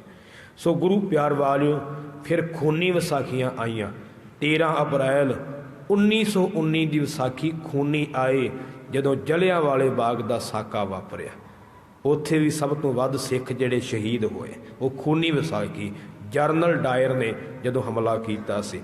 ਫਿਰ ਗੁਰੂ ਪਿਆਰ ਵਾਲਿਓ 13 ਅਪ੍ਰੈਲ 1978 ਦੀ ਵਿਸਾਖੀ ਆਈ, ਉਹ ਵੀ ਖੂਨੀ ਵਿਸਾਖੀ ਜਦੋਂ ਨਰਕਧਾਰੀ ਗੁਰਬਚਨਾ ਗੁਰੂ ਪਿਆਰ ਵਾਲਿਓ ਗੁਰੂ ਗ੍ਰੰਥ ਸਾਹਿਬ ਦੀ ਬੇਅਦਬੀ ਕਰਦਾ। ਸਰਕਾਰ ਦੀ ਸਹਿਤ ਸ੍ਰੀ ਅੰਮ੍ਰਿਤਸਰ ਦੀ ਧਰਤੀ ਤੇ ਵਿਸਾਖੀ ਵਾਲੇ ਦਿਨ ਹੀ ਕਰਨੀ ਸੀ, ਕਿਉਂਕਿ ਉਹਨਾਂ ਨੂੰ ਵੀ ਪਤਾ ਕਿ ਵਿਸਾਖੀ ਦਾ ਦਿਹਾੜਾ ਗੁਰੂ ਨਾਨਕ ਦੇ ਘਰ ਵਿੱਚ ਸਤਿਗੁਰਾਂ ਦੇ ਘਰ ਵਿੱਚ ਅਹਿਮ ਹੈ। ਉਸੇ ਦਿਨ ਗੁਰੂ ਪਿਆਰ ਵਾਲਿਓ ਰਥ ਤੇ ਬੈਠਾ ਹੋਇਆ ਨਰਕਧਾਰੀ ਗੁਰਬਚਨਾ, ਇਹਦੇ ਨਾਲ ਇਹਦੀ ਘਰਵਾਲੀ ਕੰਤੋ ਬੈਠੀ ਹੋਈ, ਉਹਦੇ ਸਿਰ ਤੇ ਇੱਕ ਚਿੜੀ ਜੀ ਬਿਠਾਈ ਤੇ ਕਹਿੰਦਾ ਮੈਂ ਹੀ ਬਾਜਾਂ ਵਾਲਾ ਹਾਂ, ਬਾਜ ਹੈ, ਅਤੇ ਆਪਣੇ ਪੈਰਾਂ ਵਿੱਚ ਸ੍ਰੀ ਗੁਰੂ ਗ੍ਰੰਥ ਸਾਹਿਬ ਦਾ ਸਰੂਪ ਰੱਖਿਆ। ਧਿਆਨ ਦੇਣਾ, ਇੰਨੀ ਬੇਅਦਬੀ ਕੀਤੀ, ਉੱਪਰ ਪੈਰ ਰੱਖ ਕਰਕੇ ਫਿਰ ਤਾਂ ਲੰਘਦਾ ਸੀ। ਇਹ ਛੋਟਾ ਜਿਹਾ ਕੰਮ ਨਹੀਂਗਾ, ਸਿੱਖਾਂ ਵਾਸਤੇ ਮਰਨ ਹੋ ਜਾਂਦਾ ਹੈ। ਆਪਣੇ ਉੱਪਰ ਚੌਰ ਕਰਵਾਉਂਦਾ ਸੀ ਇਹ ਦੁਸ਼ਟ। ਤੇ ਗੁਰੂ ਪਿਆਰ ਵਾਲਿਓ ਉਦੋਂ ਸੰਤ ਜਰਨੈਲ ਸਿੰਘ ਜੀ ਅਜੇ ਨਵੇਂ ਮੁਖੀ ਬਣੇ ਸਨ। ਮਹਾਂਪੁਰਖਾਂ ਦਾ ਹਿਰਦਾ ਵਲੂੰਦਰਿਆ ਗਿਆ, ਆਪ ਤਿਆਰੀ ਕੀਤੀ ਇਹਨੂੰ ਅਸੀਂ ਰੋਕਾਂਗੇ, ਪਰ ਸਿੰਘਾਂ ਨੇ, ਪੰਜਾਂ ਸਿੰਘਾਂ ਨੇ ਹੁਕਮ ਲਾ ਦਿੱਤਾ ਕਿ ਮਹਾਂਪੁਰਖੋਂ ਨਹੀਂ, ਤੁਸੀਂ ਨਹੀਂ ਜਾਣਾ, ਜੇ ਤੁਹਾਡੀ ਬੜੀ ਲੋੜ ਹੈ। ਤਿਆਰੀ ਤੇ ਉਹਨਾਂ ਦੀ ਮਹਾਂਪੁਰਖਾਂ ਨੂੰ ਖਤਮ ਕਰਨ ਦੀ ਸੀ। ਸੋ ਗੁਰੂ ਪਿਆਰ ਵਾਲਿਓ ਉਸ ਵੇਲੇ ਕੁਝ ਅਖੰਡ ਕੀਰਤਨੀ ਜਥੇ ਦੇ ਸਿੰਘ ਤੇ ਕੁਝ ਟਕਸਾਲ ਦੇ ਤੇ ਕੁਝ ਹੋਰ ਸਿੰਘ ਗੁਰੂ ਪਿਆਰ ਵਾਲਿਓ ਚੱਲ ਕਰਕੇ ਸੋ ਉਸ ਨੂੰ ਪਿਆਰ ਨਾਲ ਬੇਨਤੀ ਕਰਨ ਵਾਸਤੇ ਗਏ ਵੀ ਤੂੰ ਇਹ ਕੰਮ ਨਾ ਕਰ, ਵੀ ਇਹ ਬੇਅਦਬੀ ਨਾ ਕਰ, ਆਪਣਾ ਤੂੰ ਕੰਮ ਚਲਾਉਣਾ ਚਲਾਈ ਜਾ, ਪਰ ਤੂੰ ਸਿੱਖ ਕੌਮ ਦੇ ਕੰਮਾਂ ਵਿੱਚ ਦਖਲ ਅੰਦਾਜ਼ੀ ਨਾ ਕਰ, ਗੁਰੂ ਗ੍ਰੰਥ ਸਾਹਿਬ ਦੀ ਬੇਅਦਬੀ ਨਾ ਕਰ। 100 ਦੇ ਕਰੀਬ ਸਿੰਘ ਚੱਲ ਕਰਕੇ ਗਏ ਤੇ ਗੁਰੂ ਪਿਆਰ ਵਾਲਿਓ ਉਹਨਾਂ ਕੋਈ ਸ਼ਾਸਤਰ ਨਹੀਂ ਖੜਿਆ, ਨਿਮਰਤਾ ਨਾਲ ਗਏ ਉਹਨੂੰ ਬੇਨਤੀ ਕਰਨ ਵਾਸਤੇ।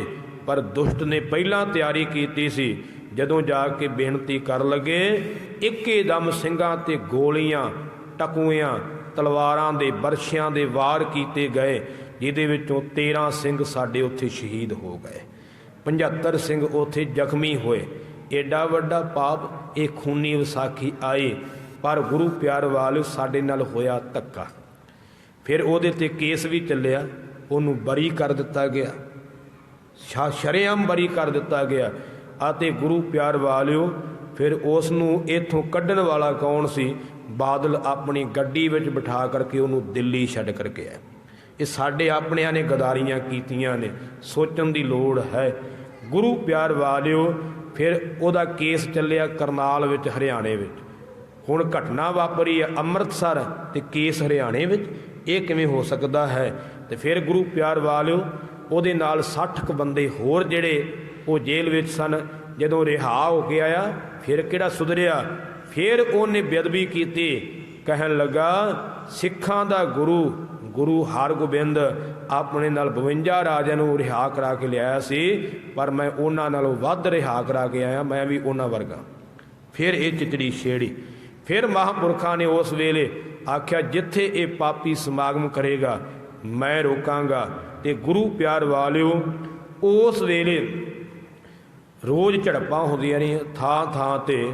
ਫਿਰ ਜਦੋਂ ਕਾਫੀ ਦਿਨ ਲੰਘ ਗਏ, ਕਈ ਮਹੀਨੇ ਲੰਘ ਗਏ, ਫਿਰ ਜਦੋਂ ਸੰਤਾਂ ਦਾ ਜ਼ੋਰ ਚੜ੍ਹ ਗਿਆ, ਉੱਚੇ ਸੁੱਚੇ ਜੀਵਨ ਵਾਲੇ ਮਹਾਂਪੁਰਖ ਸਨ, ਬੰਦਗੀ ਵਾਲੇ ਸਨ, ਨਿਰਸਵਾਰਥ ਸਨ, ਦਲੇਰੀ ਵਾਲੇ ਸਨ, ਬੇਲਾਲਚ ਸਨ, ਕੋਈ ਲਾਲਚ ਨਹੀਂ ਸੀ, ਕੌਮ ਦੀ ਚੜ੍ਹਦੀ ਕਲਾ ਵਾਸਤੇ ਜੀਵਨ ਵਾਰਨ ਵਾਲੇ ਸਨ।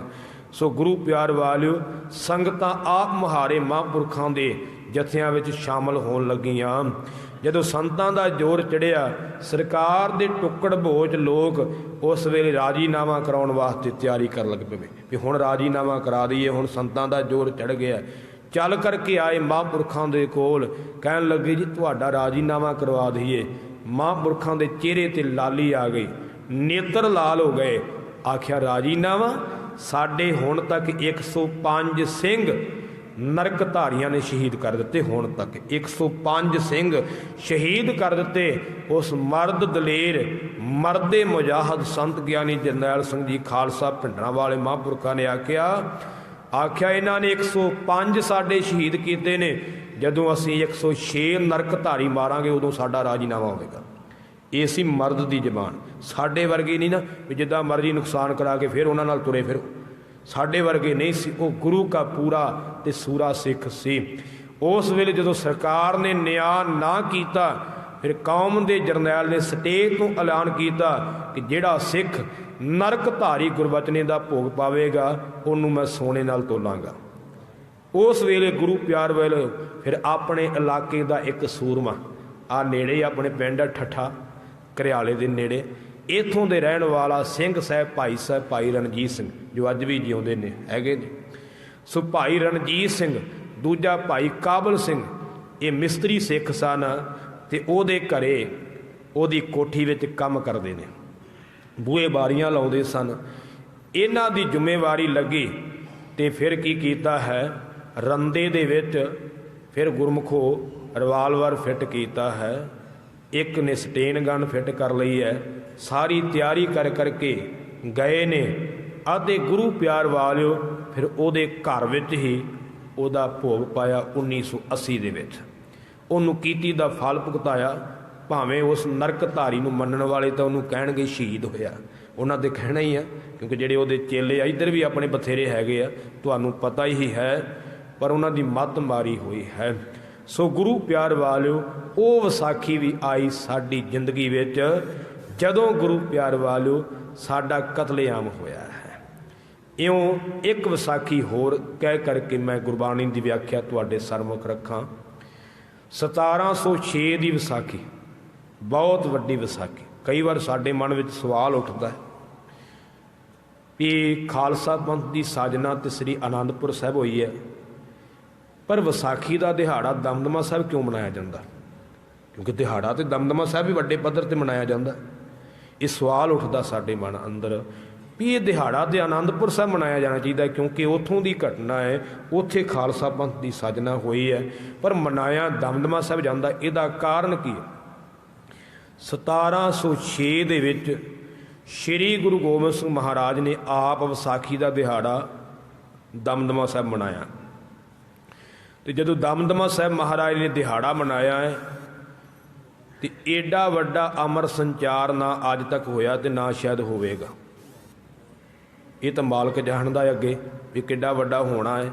सो होवेगा तो मैं शब्द कह दिता, पर गुरु चाहे तो सब कुछ हो जाएगा, ये शब्द मेरा शायद गलत है।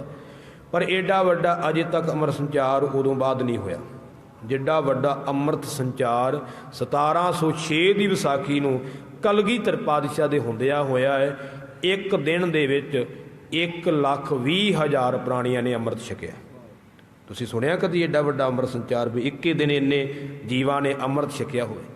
गुरु गोबिंद सिंह महाराज दे हुंदिया होया 1706 की विसाखी दमदमा साहिब की धरती ते इक्के दिन विच 1,20,000 प्राणियां ने अमृत छकिया। इस करके उदों तो लै करके जिहड़ी विसाखी है वो दमदमा साहिब मनाई जाती है। ये विसाखी का दिन साडे वास्ते बड़ा अहम है। आओ विसाखी वाले दिन होर की करना चाहिए। एक तो आपां नूं पता लग गया भी खालसे सजना साडा अज दा जन्म दिन है, असीं जन्म लैना है। कलगीधर पातशाह दे घर विच खंडे बाटे दा अमृत छक करके गुरु दसी विच मर्यादा विच चलना है, नाम बाणी सतसंगत अभ्यास करना है, फिर किरपा होनी। ते अज विसाख दा महीना भी प्रारंभ हुंदा है ते विसाख दे महीने द्वारा सतगुरु जी ने सानू उपदेश की बख्शिश की है। आओ रहिंदे समय विच सतगुरां वल्लों बख्शिश कीते पावन उपदेश की विचार सरवण करके अपने जीवन नूं सवारन का यत्न करना करिए। मन की एकाग्रता वास्ते उच्चारण करना करो। सतनाम श्री वाहिगुरु साहिब जी। वैसाख धीरन क्यों वाडिया जिन्ना प्रेम विशोह। शहीदां दे सरताज सतगुरु श्री गुरु अर्जन देव पातशाह जी अज दे महीने द्वारा उपदेश की बख्शिश करते हैं। वैसाख धीरन क्यों वाडियां। चलो हुण तां वाडियां पहलां ही पै जांदियां कई बार, ते हुण ऐरकी तां वाडियां लेट ने। सो पहलां तो विसाख का महीना सारा ही चलता रहिंदा सी। जदों हत्थीं लोग कणकां वड्डदे सी अगला महीना भी लंघ जांदा सी। ਤੇ ਗੁਰੂ ਪਿਆਰ ਵਾਲਿਓ ਕਣਕਾਂ ਦੀਆਂ ਵਾਢੀਆਂ ਜਿਹੜੀਆਂ ਵਿਸਾਖ ਦੇ ਮਹੀਨੇ ਵਿੱਚ ਸ਼ੁਰੂ ਹੁੰਦੀਆਂ ਸਨ ਤੇ ਜਦੋਂ ਕਣਕਾਂ ਵਾਢੀਆਂ ਤੇ ਆ ਜਾਂਦੀਆਂ ਸੀ ਫਿਰ ਰੁਕਿਆ ਨਹੀਂ ਜਾਂਦਾ। ਧੀਰਜ ਨਹੀਂ ਸੀ ਆਉਂਦੀ ਕਿਸੇ ਨੂੰ, ਅੱਜ ਵੀ ਨਹੀਂ ਆਉਂਦੀ, ਭਾਵੇਂ ਕੰਬਾਈਨਾਂ ਬਹੁਤ ਨੇ, ਪਰ ਹਰ ਬੰਦਾ ਸੋਚਦਾ ਕਿ ਮੇਰੀ ਪਹਿਲਾਂ ਵੱਢੀ ਜਾਵੇ। ਧੀਰਜ ਨਹੀਂ ਨਾ ਹੁੰਦੀ। ਕਹਿੰਦੇ ਜਦੋਂ ਵਾਢੀਆਂ ਵਿੱਚ ਕਿਸੇ ਨੂੰ ਵੀ ਧੀਰਜ ਨਹੀਂ ਆਉਂਦੀ, ਬੰਦਾ ਟਿਕਦਾ ਨਹੀਂ ਵੀ ਛੇਤੀ ਛੇਤੀ ਸਾਂਭ ਲਵਾਂ, ਕਿਤੇ ਮੇਰੀ ਪੱਕੀ ਪਕਾਈ ਫਸਲ ਜਿਹੜੀ ਹੈ ਉਹ ਖਤਮ ਨਾ ਹੋ ਜਾਵੇ, ਨਾਸ ਨਾ ਹੋ ਜਾਵੇ, ਕਿਤੇ ਮੀਂਹ ਨਾ ਪੈ ਜਾਵੇ, ਕੋਈ ਇਹੋ ਜਿਹੀ ਆਫਤ ਨਾ ਆ ਜਾਵੇ, ਤਾਂ ਹੀ ਸਾਂਭਣ ਦਾ ਯਤਨ ਕਰਦਾ ਵੀ 6 ਮਹੀਨਿਆਂ ਦੀ ਮੇਰੀ ਮਿਹਨਤ ਜਿਹੜੀ ਹੈ ਉਹਦਾ ਫਲ ਮੈਨੂੰ ਅੱਜ ਮਿਲਣਾ, ਕਿਤੇ ਐਵੇਂ ਚਲਾ ਨਾ ਜਾਵੇ। ਹੈ ਵੀ ਠੀਕ, ਕਿਉਂਕਿ 6 ਮਹੀਨੇ ਮਿਹਨਤ ਕੀਤੀ ਤੇ ਫਲ ਤੇ ਸਾਂਭਣਾ ਫਰਜ਼ ਬਣਦਾ। ਮਹਾਰਾਜ ਕਹਿੰਦੇ ਜਿਵੇਂ ਵਾਢੀਆਂ ਦੇ ਮਹੀਨੇ ਵਿੱਚ, ਵਿਸਾਖ ਦੇ ਮਹੀਨੇ ਵਿੱਚ ਵਾਢੀਆਂ ਦੀ ਧੀਰਜ ਨਹੀਂ ਹੁੰਦੀ, ਛੇਤੀ ਨਾਲ ਕਣਕ ਨੂੰ ਵੱਢਣ ਦੇ ਯਤਨ ਕੀਤੇ ਜਾਂਦੇ। ਇਸੇ ਤਰ੍ਹਾਂ ਵਾਢੀਆਂ ਦਾ ਅਰਥ ਇੱਥੇ ਵੀ ਜਿਨ੍ਹਾਂ ਨੂੰ ਪਰਮੇਸ਼ਰ ਦਾ ਵਿਛੋੜਾ ਪਿਆ ਹੋਇਆ, ਜਿਹੜੀਆਂ ਪਰਮੇਸ਼ਰ ਤੋਂ ਵਿਛੜੀਆਂ ਹੋਈਆਂ ਜੀਵ ਰੂਪੀ ਇਸਤਰੀਆਂ ਨੇ, ਉਹਨਾਂ ਨੂੰ ਵੀ ਧੀਰਜ ਨਹੀਂ ਆਉਂਦੀ ਜਿੰਨਾ ਚਿਰ ਵਾਹਿਗੁਰੂ ਦਾ ਮਿਲਾਪ ਨਹੀਂ ਹੁੰਦਾ। ਉਹ ਵੀ ਪਰਮੇਸ਼ਰ ਵਾਸਤੇ ਤੜਫਦੀਆਂ ਨੇ। ਜਿਨ੍ਹਾਂ ਪ੍ਰੇਮ ਵਿਛੋ, ਜਿਨ੍ਹਾਂ ਦੇ ਅੰਦਰ ਪ੍ਰੇਮ ਹੈ, ਜਿਨ੍ਹਾਂ ਦੇ ਅੰਦਰ ਵਿਛੋੜਾ ਹੈ, ਕਹਿੰਦੇ ਨੇ ਉਹਨਾਂ ਨੂੰ ਵਿਸਾਖ ਦੇ ਮਹੀਨੇ ਵਿੱਚ ਧੀਰਜ ਨਹੀਂ ਆਉਂਦੀ। ਉਹ ਤੇ ਪਰਮੇਸ਼ਰ ਵਾਸਤੇ ਰਾਤ ਦਿਨ ਤੜਫਦੀਆਂ ਨੇ।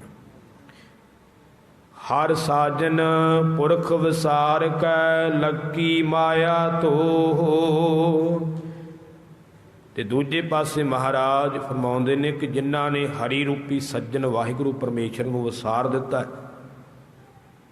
ਤੇ ਉਹਨਾਂ ਦੇ ਅੰਦਰ ਫਿਰ ਲੱਗੀ ਮਾਇਆ ਧੋ। ਇਹ ਜਿਹੜੀ ਮਾਇਆ ਨਾ ਧੋਖਾ ਦੇਣ ਵਾਲੀ, ਸਾਡੇ ਨਾਲ ਛਲ ਕਰਨ ਵਾਲੀ, ਕਹਿੰਦੇ ਇਹ ਮਾਇਆ ਦੀ ਬਿਰਤੀ ਉਹਨਾਂ ਦੇ ਅੰਦਰ ਲੱਗੀ ਹੋਈ। ਉਹ ਮਾਇਆ ਦੇ ਪਿੱਛੇ ਲੱਗ ਗਏ, ਜਿਸ ਕਰਕੇ ਉਹ ਪਰਮੇਸ਼ਰ ਤੋਂ ਭੁੱਲ ਗਏ, ਪਰਮੇਸ਼ਰ ਨੂੰ ਵਿਸਰ ਗਏ ਨੇ। ਪੁੱਤਰ ਕਲਤਰ ਨ ਸੰਗ ਧਨਾ, ਹਰ ਅਵਨਾਸੀ ਓਹ। ਪਰ ਮਹਾਰਾਜ ਕਹਿੰਦੇ ਕੀ ਪੁੱਤਰ, ਕਲਤਰ ਦਾ ਅਰਥ ਹੁੰਦਾ ਇਸਤਰੀ, ਘਰ ਵਾਲੀ। ਪੁੱਤਰ, ਘਰ ਵਾਲੀ ਤੇ ਧਨ ਦੌਲਤ, ਇਹ ਕੁਝ ਵੀ ਸਾਡੇ ਨਾਲ ਨਹੀਂ ਜਾਣਾ। ਕਹਿਣ ਤੋਂ ਭਾਵ ਕਿ ਸਮੁੱਚਾ ਪਰਿਵਾਰ, ਧਨ ਦੌਲਤ, ਦੁਨੀਆ ਦੇ ਅਹੁਦੇ, ਇਹ ਕੁਝ ਵੀ ਨਾਲ ਨਹੀਂ ਜਾਣਾ, ਇਹ ਸਭ ਨਾਸਵੰਤ ਹੈ। ਪਰ ਮਹਾਰਾਜ ਕਹਿੰਦੇ ਹਰ ਅਵਨਾਸੀ ਉਹ, ਪਰ ਉਹ ਹਰੀ ਵਾਹਿਗੁਰੂ ਜਿਹੜਾ ਹੈ ਉਹ ਅਵਨਾਸੀ ਹੈ, ਭਾਵ ਉਹ ਨਾਸ ਤੋਂ ਰਹਿਤ ਹੈ। ਉਹ ਸਾਡੇ ਨਾਲ ਜਾਵੇ, ਪਰਮੇਸ਼ਰ ਸਾਡੇ ਨਾਲ ਜਾਵੇਗਾ, ਉਹਨੇ ਸਾਡੀ ਸਹਾਇਤਾ ਕਰਨੀ ਹੈ, ਪਰ ਉਹਦੇ ਤੋਂ ਬਿਨਾਂ ਹੋਰ ਕੋਈ ਨਾਲ ਨਹੀਂ ਜਾਣਾ। ਅਸੀਂ ਬਚਨ ਪੜ੍ਹਦੇ, ਜਹ ਮਾਤ ਪਿਤਾ ਸੁਤ ਮੀਤ ਨ ਭਾਈ, ਮਨ ਊਹਾ ਨਾਮ ਤੇਰਾ ਸੰਗ ਸਹਾਈ। ਜਿੱਥੇ ਮਾਤਾ ਪਿਤਾ ਪੁੱਤਰ ਮਿੱਤਰ ਕਿਸੇ ਨੇ ਸਹਾਇਤਾ ਨਹੀਂ ਕਰਨੀ, ਮਹਾਰਾਜ ਕਹਿੰਦੇ ਮਨਾ ਉੱਥੇ ਪਰਮੇਸ਼ਰ ਦੇ ਨਾਮ ਨੇ ਤੇਰੀ ਸਹਾਇਤਾ ਕਰਨੀ। ਸੋ ਜਿਹ ਪੈਡੈ ਮਹਾ ਅੰਧ ਗੁਬਾਰਾ, ਹਰ ਕਾ ਨਾਮ ਸੰਗ ਉਜਿਆਰਾ। ਕਹਿੰਦੇ ਜਿਹੜੇ ਮਾਰਗ ਦੇ ਵਿੱਚ ਬਹੁਤ ਹਨੇਰਾ ਹੈ, ਉੱਥੇ ਪਰਮੇਸ਼ਰ ਦਾ ਨਾਮ ਪ੍ਰਕਾਸ਼ ਕਰੇਗਾ ਜੇ ਜਪਿਆ ਹੋਵੇਗਾ ਤਾਂ। ਜਿਹ ਮਾਰਗ ਕੇ ਗਣੇ ਜਾਹੇ ਨਾ ਕੋਸਾ, ਹਰ ਕਾ ਨਾਮ ਊਹਾ ਸੰਗ ਤੋਸਾ। ਮਹਾਰਾਜ ਕਹਿੰਦੇ ਜਿਹੜੇ ਮਾਰਗ ਰਸਤੇ ਦੇ ਕੋਹ ਨਹੀਂ ਗਿਣੇ ਜਾਂਦੇ, ਉਸ ਰਸਤੇ ਵਿੱਚ ਪਰਮੇਸ਼ਰ ਦਾ ਨਾਮ ਹੀ ਭੋਜਨ ਹੈ, ਉੱਥੇ ਹੋਰ ਕਿਸੇ ਨੇ ਸਹਾਇਤਾ ਨਹੀਂ ਕਰਨੀ। ਸੋ ਗੁਰੂ ਪਿਆਰ ਵਾਲਿਓ, ਜਿਹ ਪੈਡੈ ਲੂਟੀ ਪਨਿਹਾਰੀ, ਸੋ ਮਾਰਗ ਸੰਤਨ ਦੂਰਾਰੇ। ਕਹਿੰਦੇ ਜਿਹੜੇ ਰਸਤੇ 'ਚ ਲੁੱਟੇ ਜਾਂਦੇ ਲੋਕ, ਉਹ ਮਾਰਗ ਹੀ ਰੱਬ ਦੇ ਪਿਆਰਿਆਂ ਤੋਂ ਦੂਰ ਹੋ ਜਾਂਦਾ ਹੈ। ਰੱਬ ਦੇ ਪਿਆਰੇ ਉਸ ਮਾਰਗ 'ਤੇ ਨਹੀਂ ਜਾਂਦੇ, ਕਿਉਂਕਿ ਉਹ ਅਵਨਾਸ਼ੀ ਪਰਮੇਸ਼ਰ ਵਾਹਿਗੁਰੂ ਸਹਾਇਤਾ ਕਰਨ ਵਾਲਾ ਹੈ, ਉਹ ਉਸ ਵਾਹਿਗੁਰੂ ਨਾਲ ਜੁੜਦੇ ਨੇ। ਪਲਚ ਪਲਚ ਸਗਲੀ ਮੋਈ, ਝੂਠੈ ਧੰਦਾ ਮੋਹ। ਮਾਰੇ ਕਹਿੰਦੇ ਝੂਠਿਆਂ ਧੰਦਿਆਂ ਦੇ ਮੋਹ ਵਿੱਚ ਫਸ ਫਸ ਕਰਕੇ, ਪਲਚ ਦਾ ਅਰਥ ਹੁੰਦਾ ਫਸਣਾ, ਫਸ ਫਸ ਕਰਕੇ ਇਹ ਸਾਰੀ ਦੁਨੀਆ ਹੀ ਮਰਦੀ ਜਾ ਰਹੀ ਹੈ, ਝੂਠੇ ਧੰਦਿਆਂ ਵਿੱਚ ਫਸ ਕਰਕੇ। ਪਰ ਇਹ ਨਹੀਂ ਜਾਣਦੀ ਇਕਸ ਹਰ ਕੇ ਨਾਮ ਬਿਨ, ਅੱਗੇ ਲਈਐ ਖੋਹੇ। ਵੀ ਇੱਕ ਵਾਹਿਗੁਰੂ ਦੇ ਨਾਮ ਤੋਂ ਬਿਨਾਂ ਬਾਕੀ ਸਭ ਕੁਝ ਅੱਗੇ ਖੋਹ ਲਿਆ ਜਾਣਾ, ਹੋਰ ਕੁਝ ਵੀ ਨਾਲ ਨਹੀਂ ਜਾਣਾ। ਜਿੰਨੇ ਮਰਜ਼ੀ ਤੁਸੀਂ ਪੁੰਨ ਕਰਮ ਕੀਤੇ, ਭਾਵੇਂ ਵਸਤਰ ਦਾਨ ਕੀਤੇ, ਧਨ ਦਾਨ ਕੀਤਾ, ਜ਼ਮੀਨਾਂ ਦਾਨ ਕੀਤੀਆਂ, ਠੀਕ ਹੈ, ਪੁੰਨ ਦਾਨ ਹੈ, ਪਰ ਮਹਾਰਾਜ ਕਹਿੰਦੇ ਪਰਮੇਸ਼ਰ ਦੇ ਨਾਮ ਤੋਂ ਬਿਨਾਂ ਕੁਝ ਵੀ ਅੱਗੇ ਨਹੀਂ ਜਾਣਾ, ਬਾਕੀ ਸਭ ਕੁਝ ਰਸਤੇ ਵਿੱਚ ਹੀ ਖੋਹ ਲਿਆ ਜਾਂਦਾ। ਜਮਦੂਤਾਂ ਨੇ ਲੁੱਟ ਲੈਣਾ ਹੈ, ਸੋ ਕਰਮ ਧਰਮ ਪਾਖੰਡ ਜੋ ਦੀਸ ਹੈ, ਤਿਨ ਜਮ ਜਾ ਗਾਤੀ ਲੂਟੈ, ਨਿਰਵਾਣ ਕੀਰਤਨ ਗਾਵਹੁ ਕਰਤੇ ਕਾ, ਨਿਮਖ ਸਿਮਰਤ ਜਿਤ ਛੂਟੈ। ਬਾਕੀ ਤੇ ਜਮਾਂ ਨੇ ਲੁੱਟ ਲੈਣਾ, ਇੱਕ ਵਾਹਿਗੁਰੂ ਦਾ ਕੀਰਤਨ ਭਾਈ ਕਰੋ, ਵਾਹਿਗੁਰੂ ਦੀ ਬੰਦਗੀ ਕਰੋ, ਨਿਮਖ ਜਿੰਨਾ ਥੋੜ੍ਹਾ ਜਿੰਨਾ ਸਿਮਰਨ ਕਰਕੇ ਵੀ ਛੁਟਕਾਰਾ ਹੋ ਜਾਵੇਗਾ। ਸੋ ਉੱਥੇ ਅੱਗੇ ਸਭ ਕੁਝ ਖੋਹ ਲਿਆ ਜਾਂਦਾ ਹੈ, ਕੁਝ ਵੀ ਨਾਲ ਨਹੀਂ ਜਾਣਾ। ਆ ਜਿੰਨਾ ਧਨ ਦੌਲਤ ਕਮਾਇਆ ਕਿਤੇ ਨਾਲ ਲੈ ਜਾਣਾ, ਇਹ ਤਾਂ ਸਭ ਕੁਝ ਇੱਥੇ ਹੀ ਰਹਿ ਜਾਣਾ, ਖੋਇਆ ਗਿਆ ਨਾ। ਅੱਗੇ ਪਰਮੇਸ਼ਰ ਦਾ ਨਾਮ ਹੀ ਜਾਣਾ ਹੈ, ਕਿਉਂਕਿ ਆਵਰ ਕਰਤੂਤ ਸਗਲੀ ਜਮ ਡਾਨੈ, ਗੋਬਿੰਦ ਭਜਨ ਬਿਨ ਤਿਲ ਨਹੀਂ ਮਾਨੈ। ਬਾਕੀ ਜੋ ਜਿੰਨੇ ਵੀ ਤੂੰ ਕਰਮ ਕੀਤੇ ਨੇ ਉਹਨਾਂ ਨੂੰ ਜਮਾਂ ਦਾ ਡੰਨ ਲੱਗਣਾ ਹੈ, ਟੈਕਸ ਲੱਗ ਜਾਣਾ ਹੈ, ਪਰ ਰੱਬ ਦੀ ਬੰਦਗੀ ਤੋਂ ਬਿਨਾਂ ਧਰਮਰਾਜ ਨੇ ਤਿਲ ਜਿੰਨਾ ਵੀ ਮੰਨਣਾ ਨਹੀਂ, ਤੈਨੂੰ ਅੱਗੇ ਨਹੀਂ ਜਾਣ ਦੇਣਾ। ਸੋ ਇਸ ਕਰਕੇ ਇੱਕ ਸਹਾਰ ਕੇ ਨਾਮ ਬਿਨ ਅੱਗੇ ਲਈ ਹੈ ਖੋਹੇ, ਇੱਕ ਪਰਮੇਸ਼ਰ ਦੇ ਨਾਮ ਤੋਂ ਬਿਨਾਂ ਅੱਗੇ ਸਭ ਕੁਝ ਖੋਹ ਲਿਆ ਜਾਂਦਾ ਹੈ। ਦਈਓ ਵਿਸਾਰ ਵਿਗੁਚਣਾ, ਪ੍ਰਭ ਬਿਨ ਅਵਰ ਨ ਕੋਏ। ਦਈਓ ਦਾ ਅਰਥ ਹੁੰਦਾ ਪ੍ਰੇਰਕ ਵਾਹਿਗੁਰੂ। ਉਸ ਪ੍ਰੇਰਕ ਵਾਹਿਗੁਰੂ ਨੂੰ ਜਿਹੜਾ ਸਾਰਿਆਂ ਨੂੰ ਪ੍ਰੇਰਨਾ ਦਿੰਦਾ, ਸਾਰੇ ਉਹਦੇ ਹੀ ਬਣਾਏ ਹੋਏ ਨੇ, ਸਾਰੇ ਉਹਦੀ ਪ੍ਰੇਰਨਾ ਨਾਲ ਹੀ ਚੱਲਦੇ ਨੇ, ਉਹਦੀ ਜੋਤ ਨਾਲ ਹੀ ਸਾਰਿਆਂ ਦਾ ਸਰਕਲ ਹੈ। ਸੋ ਉਸ ਵਾਹਿਗੁਰੂ ਨੂੰ ਵਿਸਾਰ ਕਰਕੇ ਵਿਗੁਚਣਾ ਖਰਾਬ ਹੀ ਹੋਣਾ ਪੈਂਦਾ ਹੈ, ਜੀਵਨ ਬਰਬਾਦ ਹੁੰਦਾ, ਖੁਆਰ ਹੁੰਦਾ ਹੈ। ਪ੍ਰਭ ਬਿਨ ਅਵਰ ਨਾ ਕੋਏ, ਪ੍ਰਭੂ ਤੋਂ ਬਿਨਾਂ ਹੋਰ ਕੋਈ ਨਹੀਂ ਸਾਡੀ ਬਾਂਹ ਫੜਨ ਵਾਲਾ, ਸਾਡੀ ਸਹਾਇਤਾ ਕਰਨ ਵਾਲਾ। ਪ੍ਰੀਤਮ ਚਰਨੀ ਜੋ ਲੱਗੇ ਤਿਨ ਕੀ ਨਿਰਮਲ ਸੋਏ। ਉਸ ਪਿਆਰੇ ਵਾਹਿਗੁਰੂ ਦੇ ਚਰਨੀ ਜਿਹੜੇ ਜੀਵ ਲੱਗੇ ਨੇ, ਤਿਨਾਂ ਦੀ ਸੋਏ, ਸੋਏ ਦਾ ਅਰਥ ਸੋਭਾ, ਉਹਨਾਂ ਦੀ ਉੱਜਲ ਸੋਭਾ ਹੁੰਦੀ, ਚਾਰ ਚੁਫੇਰੇ ਉਹਨਾਂ ਦੀ ਉੱਤਮ ਵਡਿਆਈ ਹੁੰਦੀ ਹੈ। ਨਾਨਕ ਕੀ ਪ੍ਰਭ ਬੇਨਤੀ, ਪ੍ਰਭ ਮਿਲਹੁ ਪ੍ਰਾਪਤ ਹੋਏ। ਸਤਿਗੁਰੂ ਅਰਜਨ ਦੇਵ ਪਾਤਸ਼ਾਹ ਮਹਾਰਾਜ ਕਿਰਪਾ ਕਰਦੇ ਨੇ, ਮਹਾਰਾਜ ਅਕਾਲ ਪੁਰਖ ਵਾਹਿਗੁਰੂ ਸਾਡੀ ਤਾਂ ਬੇਨਤੀ ਹੈ, ਪ੍ਰਭ ਮਿਲਹੁ, ਹੇ ਪ੍ਰਭੂ ਮੈਨੂੰ ਆ ਕਰਕੇ ਮਿਲਣਾ ਕਰੋ, ਆ ਕਰਕੇ ਪ੍ਰਾਪਤ ਹੋਣਾ ਕਰੋ। ਤੁਹਾਡੇ ਪ੍ਰਾਪਤ ਹੋਣ ਕਰਕੇ, ਤੁਹਾਡੇ ਮਿਲਣ ਕਰਕੇ ਸਭ ਕੁਝ ਪ੍ਰਾਪਤ ਹੋਣਾ ਹੈ, ਤੁਹਾਡੇ ਮਿਲਾਪ ਨਾਲ ਹੀ ਸਾਰੀ ਖੇਡ ਬਣਨੀ ਹੈ। ਵੈਸਾਖ ਸੁਹਾਵਾ ਤਾਂ ਲੱਗੈ, ਜਾਂ ਸੰਤ ਭੇਟੈ ਹਰ ਸੋਏ। ਅਖੀਰ ਵਿੱਚ ਧੰਨ ਗੁਰੂ ਅਰਜਨ ਦੇਵ ਪਾਤਸ਼ਾਹ ਕਿਰਪਾ ਕਰਦੇ ਨੇ। ਵਿਸਾਖ ਦਾ ਮਹੀਨਾ ਉਹਨਾਂ ਵਾਸਤੇ ਸੁਹਾਵਣਾ ਹੋਵੇਗਾ, ਖੁਸ਼ੀਆਂ ਭਰਿਆ ਹੋਵੇਗਾ, ਸੁੱਖਾਂ ਭਰਿਆ ਹੋਵੇਗਾ, ਆਨੰਦ ਭਰਿਆ ਹੋਵੇਗਾ। ਜਿਹੜੇ ਜੀਵ ਗੁਰੂ ਨੂੰ ਮਿਲ ਲੈਣਗੇ, ਭਾਵ ਜਿਨ੍ਹਾਂ ਨੂੰ ਗੁਰੂ ਦਾ ਮਿਲਾਪ ਹੋਵੇਗਾ, ਰੱਬ ਦੇ ਪਿਆਰਿਆਂ ਦੀ ਸੰਗਤ ਕਰਨਗੇ, ਗੁਰੂ ਦੇ ਮਿਲਾਪ ਵਿੱਚ ਜੁੜਨਗੇ, ਉਹਨਾਂ ਵਾਸਤੇ ਜਿਹੜਾ ਹੈ ਇਹ ਵਿਸਾਖ ਦਾ ਮਹੀਨਾ ਸੁੱਖਾਂ ਭਰਿਆ, ਆਨੰਦ ਭਰਿਆ, ਖੁਸ਼ੀਆਂ ਭਰਿਆ ਹੋਵੇਗਾ। ਇਸ ਕਰਕੇ ਗੁਰਮੁਖੋ ਆਪਾਂ ਗੁਰੂ ਨੂੰ ਮਿਲੀਏ। ਤੇ ਗੁਰੂ ਨੂੰ ਕਿਵੇਂ ਮਿਲਣਾ? ਪਹਿਲਾ ਬਚਨ ਤੇ ਹੈ ਵੀ ਸਭ ਸਿੱਖਣ ਕੋ ਹੁਕਮ ਹੈ, ਗੁਰੂ ਮਾਨਿਓ ਗ੍ਰੰਥ। ਆਪਾਂ ਗੁਰੂ ਗ੍ਰੰਥ ਨੂੰ ਆਪਣਾ ਗੁਰੂ ਮੰਨੀਏ। ਉਸ ਤੋਂ ਬਾਅਦ ਗੁਰੂ ਦਾ ਮਿਲਾਪ ਕਿਵੇਂ ਹੋਵੇਗਾ? ਉਹਦੇ ਵਾਸਤੇ ਸਾਨੂੰ ਕੀ ਕਰਨਾ ਪਵੇਗਾ? ਅਖੀਰਲਾ ਬਚਨ ਕਹਿਣਾ। ਉਹਦੇ ਵਾਸਤੇ ਸਾਨੂੰ ਅੰਮ੍ਰਿਤ ਛਕਣਾ ਪਵੇਗਾ, ਕਿਉਂਕਿ ਇਹ ਅੰਮ੍ਰਿਤ ਕੋਈ ਆਮ ਜੀ ਗੱਲ ਨਹੀਂ ਗੀ। ਕਿਤੇ ਧੰਨ ਗੁਰੂ ਅਮਰਦਾਸ ਜੀ ਨੂੰ ਪੁੱਛ ਕੇ ਵੇਖੋ, ਸਤਿਗੁਰੂ ਅਮਰਦਾਸ ਜੀ ਆਨੰਦ ਸਾਹਿਬ ਵਿੱਚ ਫਰਮਾਉਂਦੇ ਨੇ, ਸੁਰ ਨਰ ਮੁਨ ਜਨ ਅੰਮ੍ਰਿਤ ਖੋਜਦੇ। ਇਹ ਜਿਹੜਾ ਅੰਮ੍ਰਿਤ ਨਾ, ਇਹਨੂੰ ਸੁਰ ਦੇਵਤੇ ਵੀ ਲੱਭਦੇ ਰਹੇ, ਮਨੁੱਖ ਵੀ ਲੱਭਦੇ ਰਹੇ, ਮੁਨੀ ਜਨ ਲੱਭਦੇ ਰਹੇ, ਬੜੇ ਲੱਭਦੇ ਰਹੇ, ਸਾਰੀ ਉਮਰ ਲੰਘ ਗਈ ਉਹਨਾਂ ਦੀ ਇਹ ਅੰਮ੍ਰਿਤ ਲੱਭਦਿਆਂ ਹੋਏ। ਸੁਰ ਨਰ ਮੁਨ ਜਨ ਅੰਮ੍ਰਿਤ ਖੋਜਦੇ, ਸੋ ਅੰਮ੍ਰਿਤ ਗੁਰ ਤੇ ਪਾਇਆ। ਪਰ ਧੰਨ ਗੁਰੂ ਅਮਰਦਾਸ ਜੀ ਫਰਮਾਉਂਦੇ ਨੇ, ਉਹ ਜਿਹੜਾ ਅੰਮ੍ਰਿਤ ਹੈ ਨਾ, ਅਸੀਂ ਗੁਰੂ ਅੰਗਦ ਸਾਹਿਬ ਦੇ ਕੋਲੋਂ ਪਾ ਲਿਆ।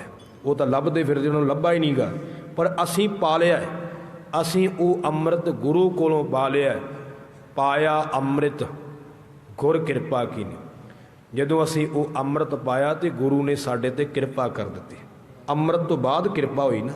ਪਾਇਆ ਅੰਮ੍ਰਿਤ ਗੁਰ ਕਿਰਪਾ ਕੀਨੀ। ਕਹਿੰਦੇ ਜਦੋਂ ਅੰਮ੍ਰਿਤ ਪਾ ਲਿਆ ਤੇ ਗੁਰੂ ਨੇ ਕਿਰਪਾ ਕੀਤੀ। ਕੀ ਕਿਰਪਾ ਕੀਤੀ? ਸੱਚਾ ਮਨ ਵਸਾਇਆ। ਸੱਚੇ ਵਾਹਿਗੁਰੂ ਨੂੰ ਸਾਡੇ ਮਨ ਵਿੱਚ ਸਦਾ ਵਾਸਤੇ ਵਸਾ ਦਿੱਤਾ। ਜੀ ਜੰਤ ਸਭ ਤੁਧ ਉਪਾਏ, ਇੱਕ ਵੇਖ ਪਰਸਨ ਆਇਆ। ਲੱਭ ਲੋਭ ਅਹੰਕਾਰ ਚੂਕਾ। ਅੰਮ੍ਰਿਤ ਜਦੋਂ ਪ੍ਰਾਪਤ ਕੀਤਾ ਤੇ ਕੀ ਹੋਇਆ? खाण दा लालच भी खत्म हो गया, लोभ भी खालच खत्म हो गया, ते हंकार भी चुकिया गया, दूर हो गया। सतगुरु भला पाया, हुण तां सतगुरु जो कुछ कहंदे ने उही चंगा लगदा। जदों पूर्ण मर्यादा विच होई ये खेड उदों वरतदी है। ते अमृत मिलदा किनू है? जने खणे नूं नहीं मिल जांदा। अमृत दा प्राप्त होना ये गुरु दी खुशी, गुरु दी रहमत है। अखीरली पंक्ति उसे पौड़ी दी बारे कहंदे, कह नानक जिसनों आप तुठा। सतगुरु अमरदास जी फरमाउंदे ने, जिस दे उपर वो आप खुश होया। तुठा दा अर्थ हुंदा खुश होना, कृपालू होना, दयालु होना। जिन्ना ते वो आप दयाल होया, कृपाल होया, खुश होया।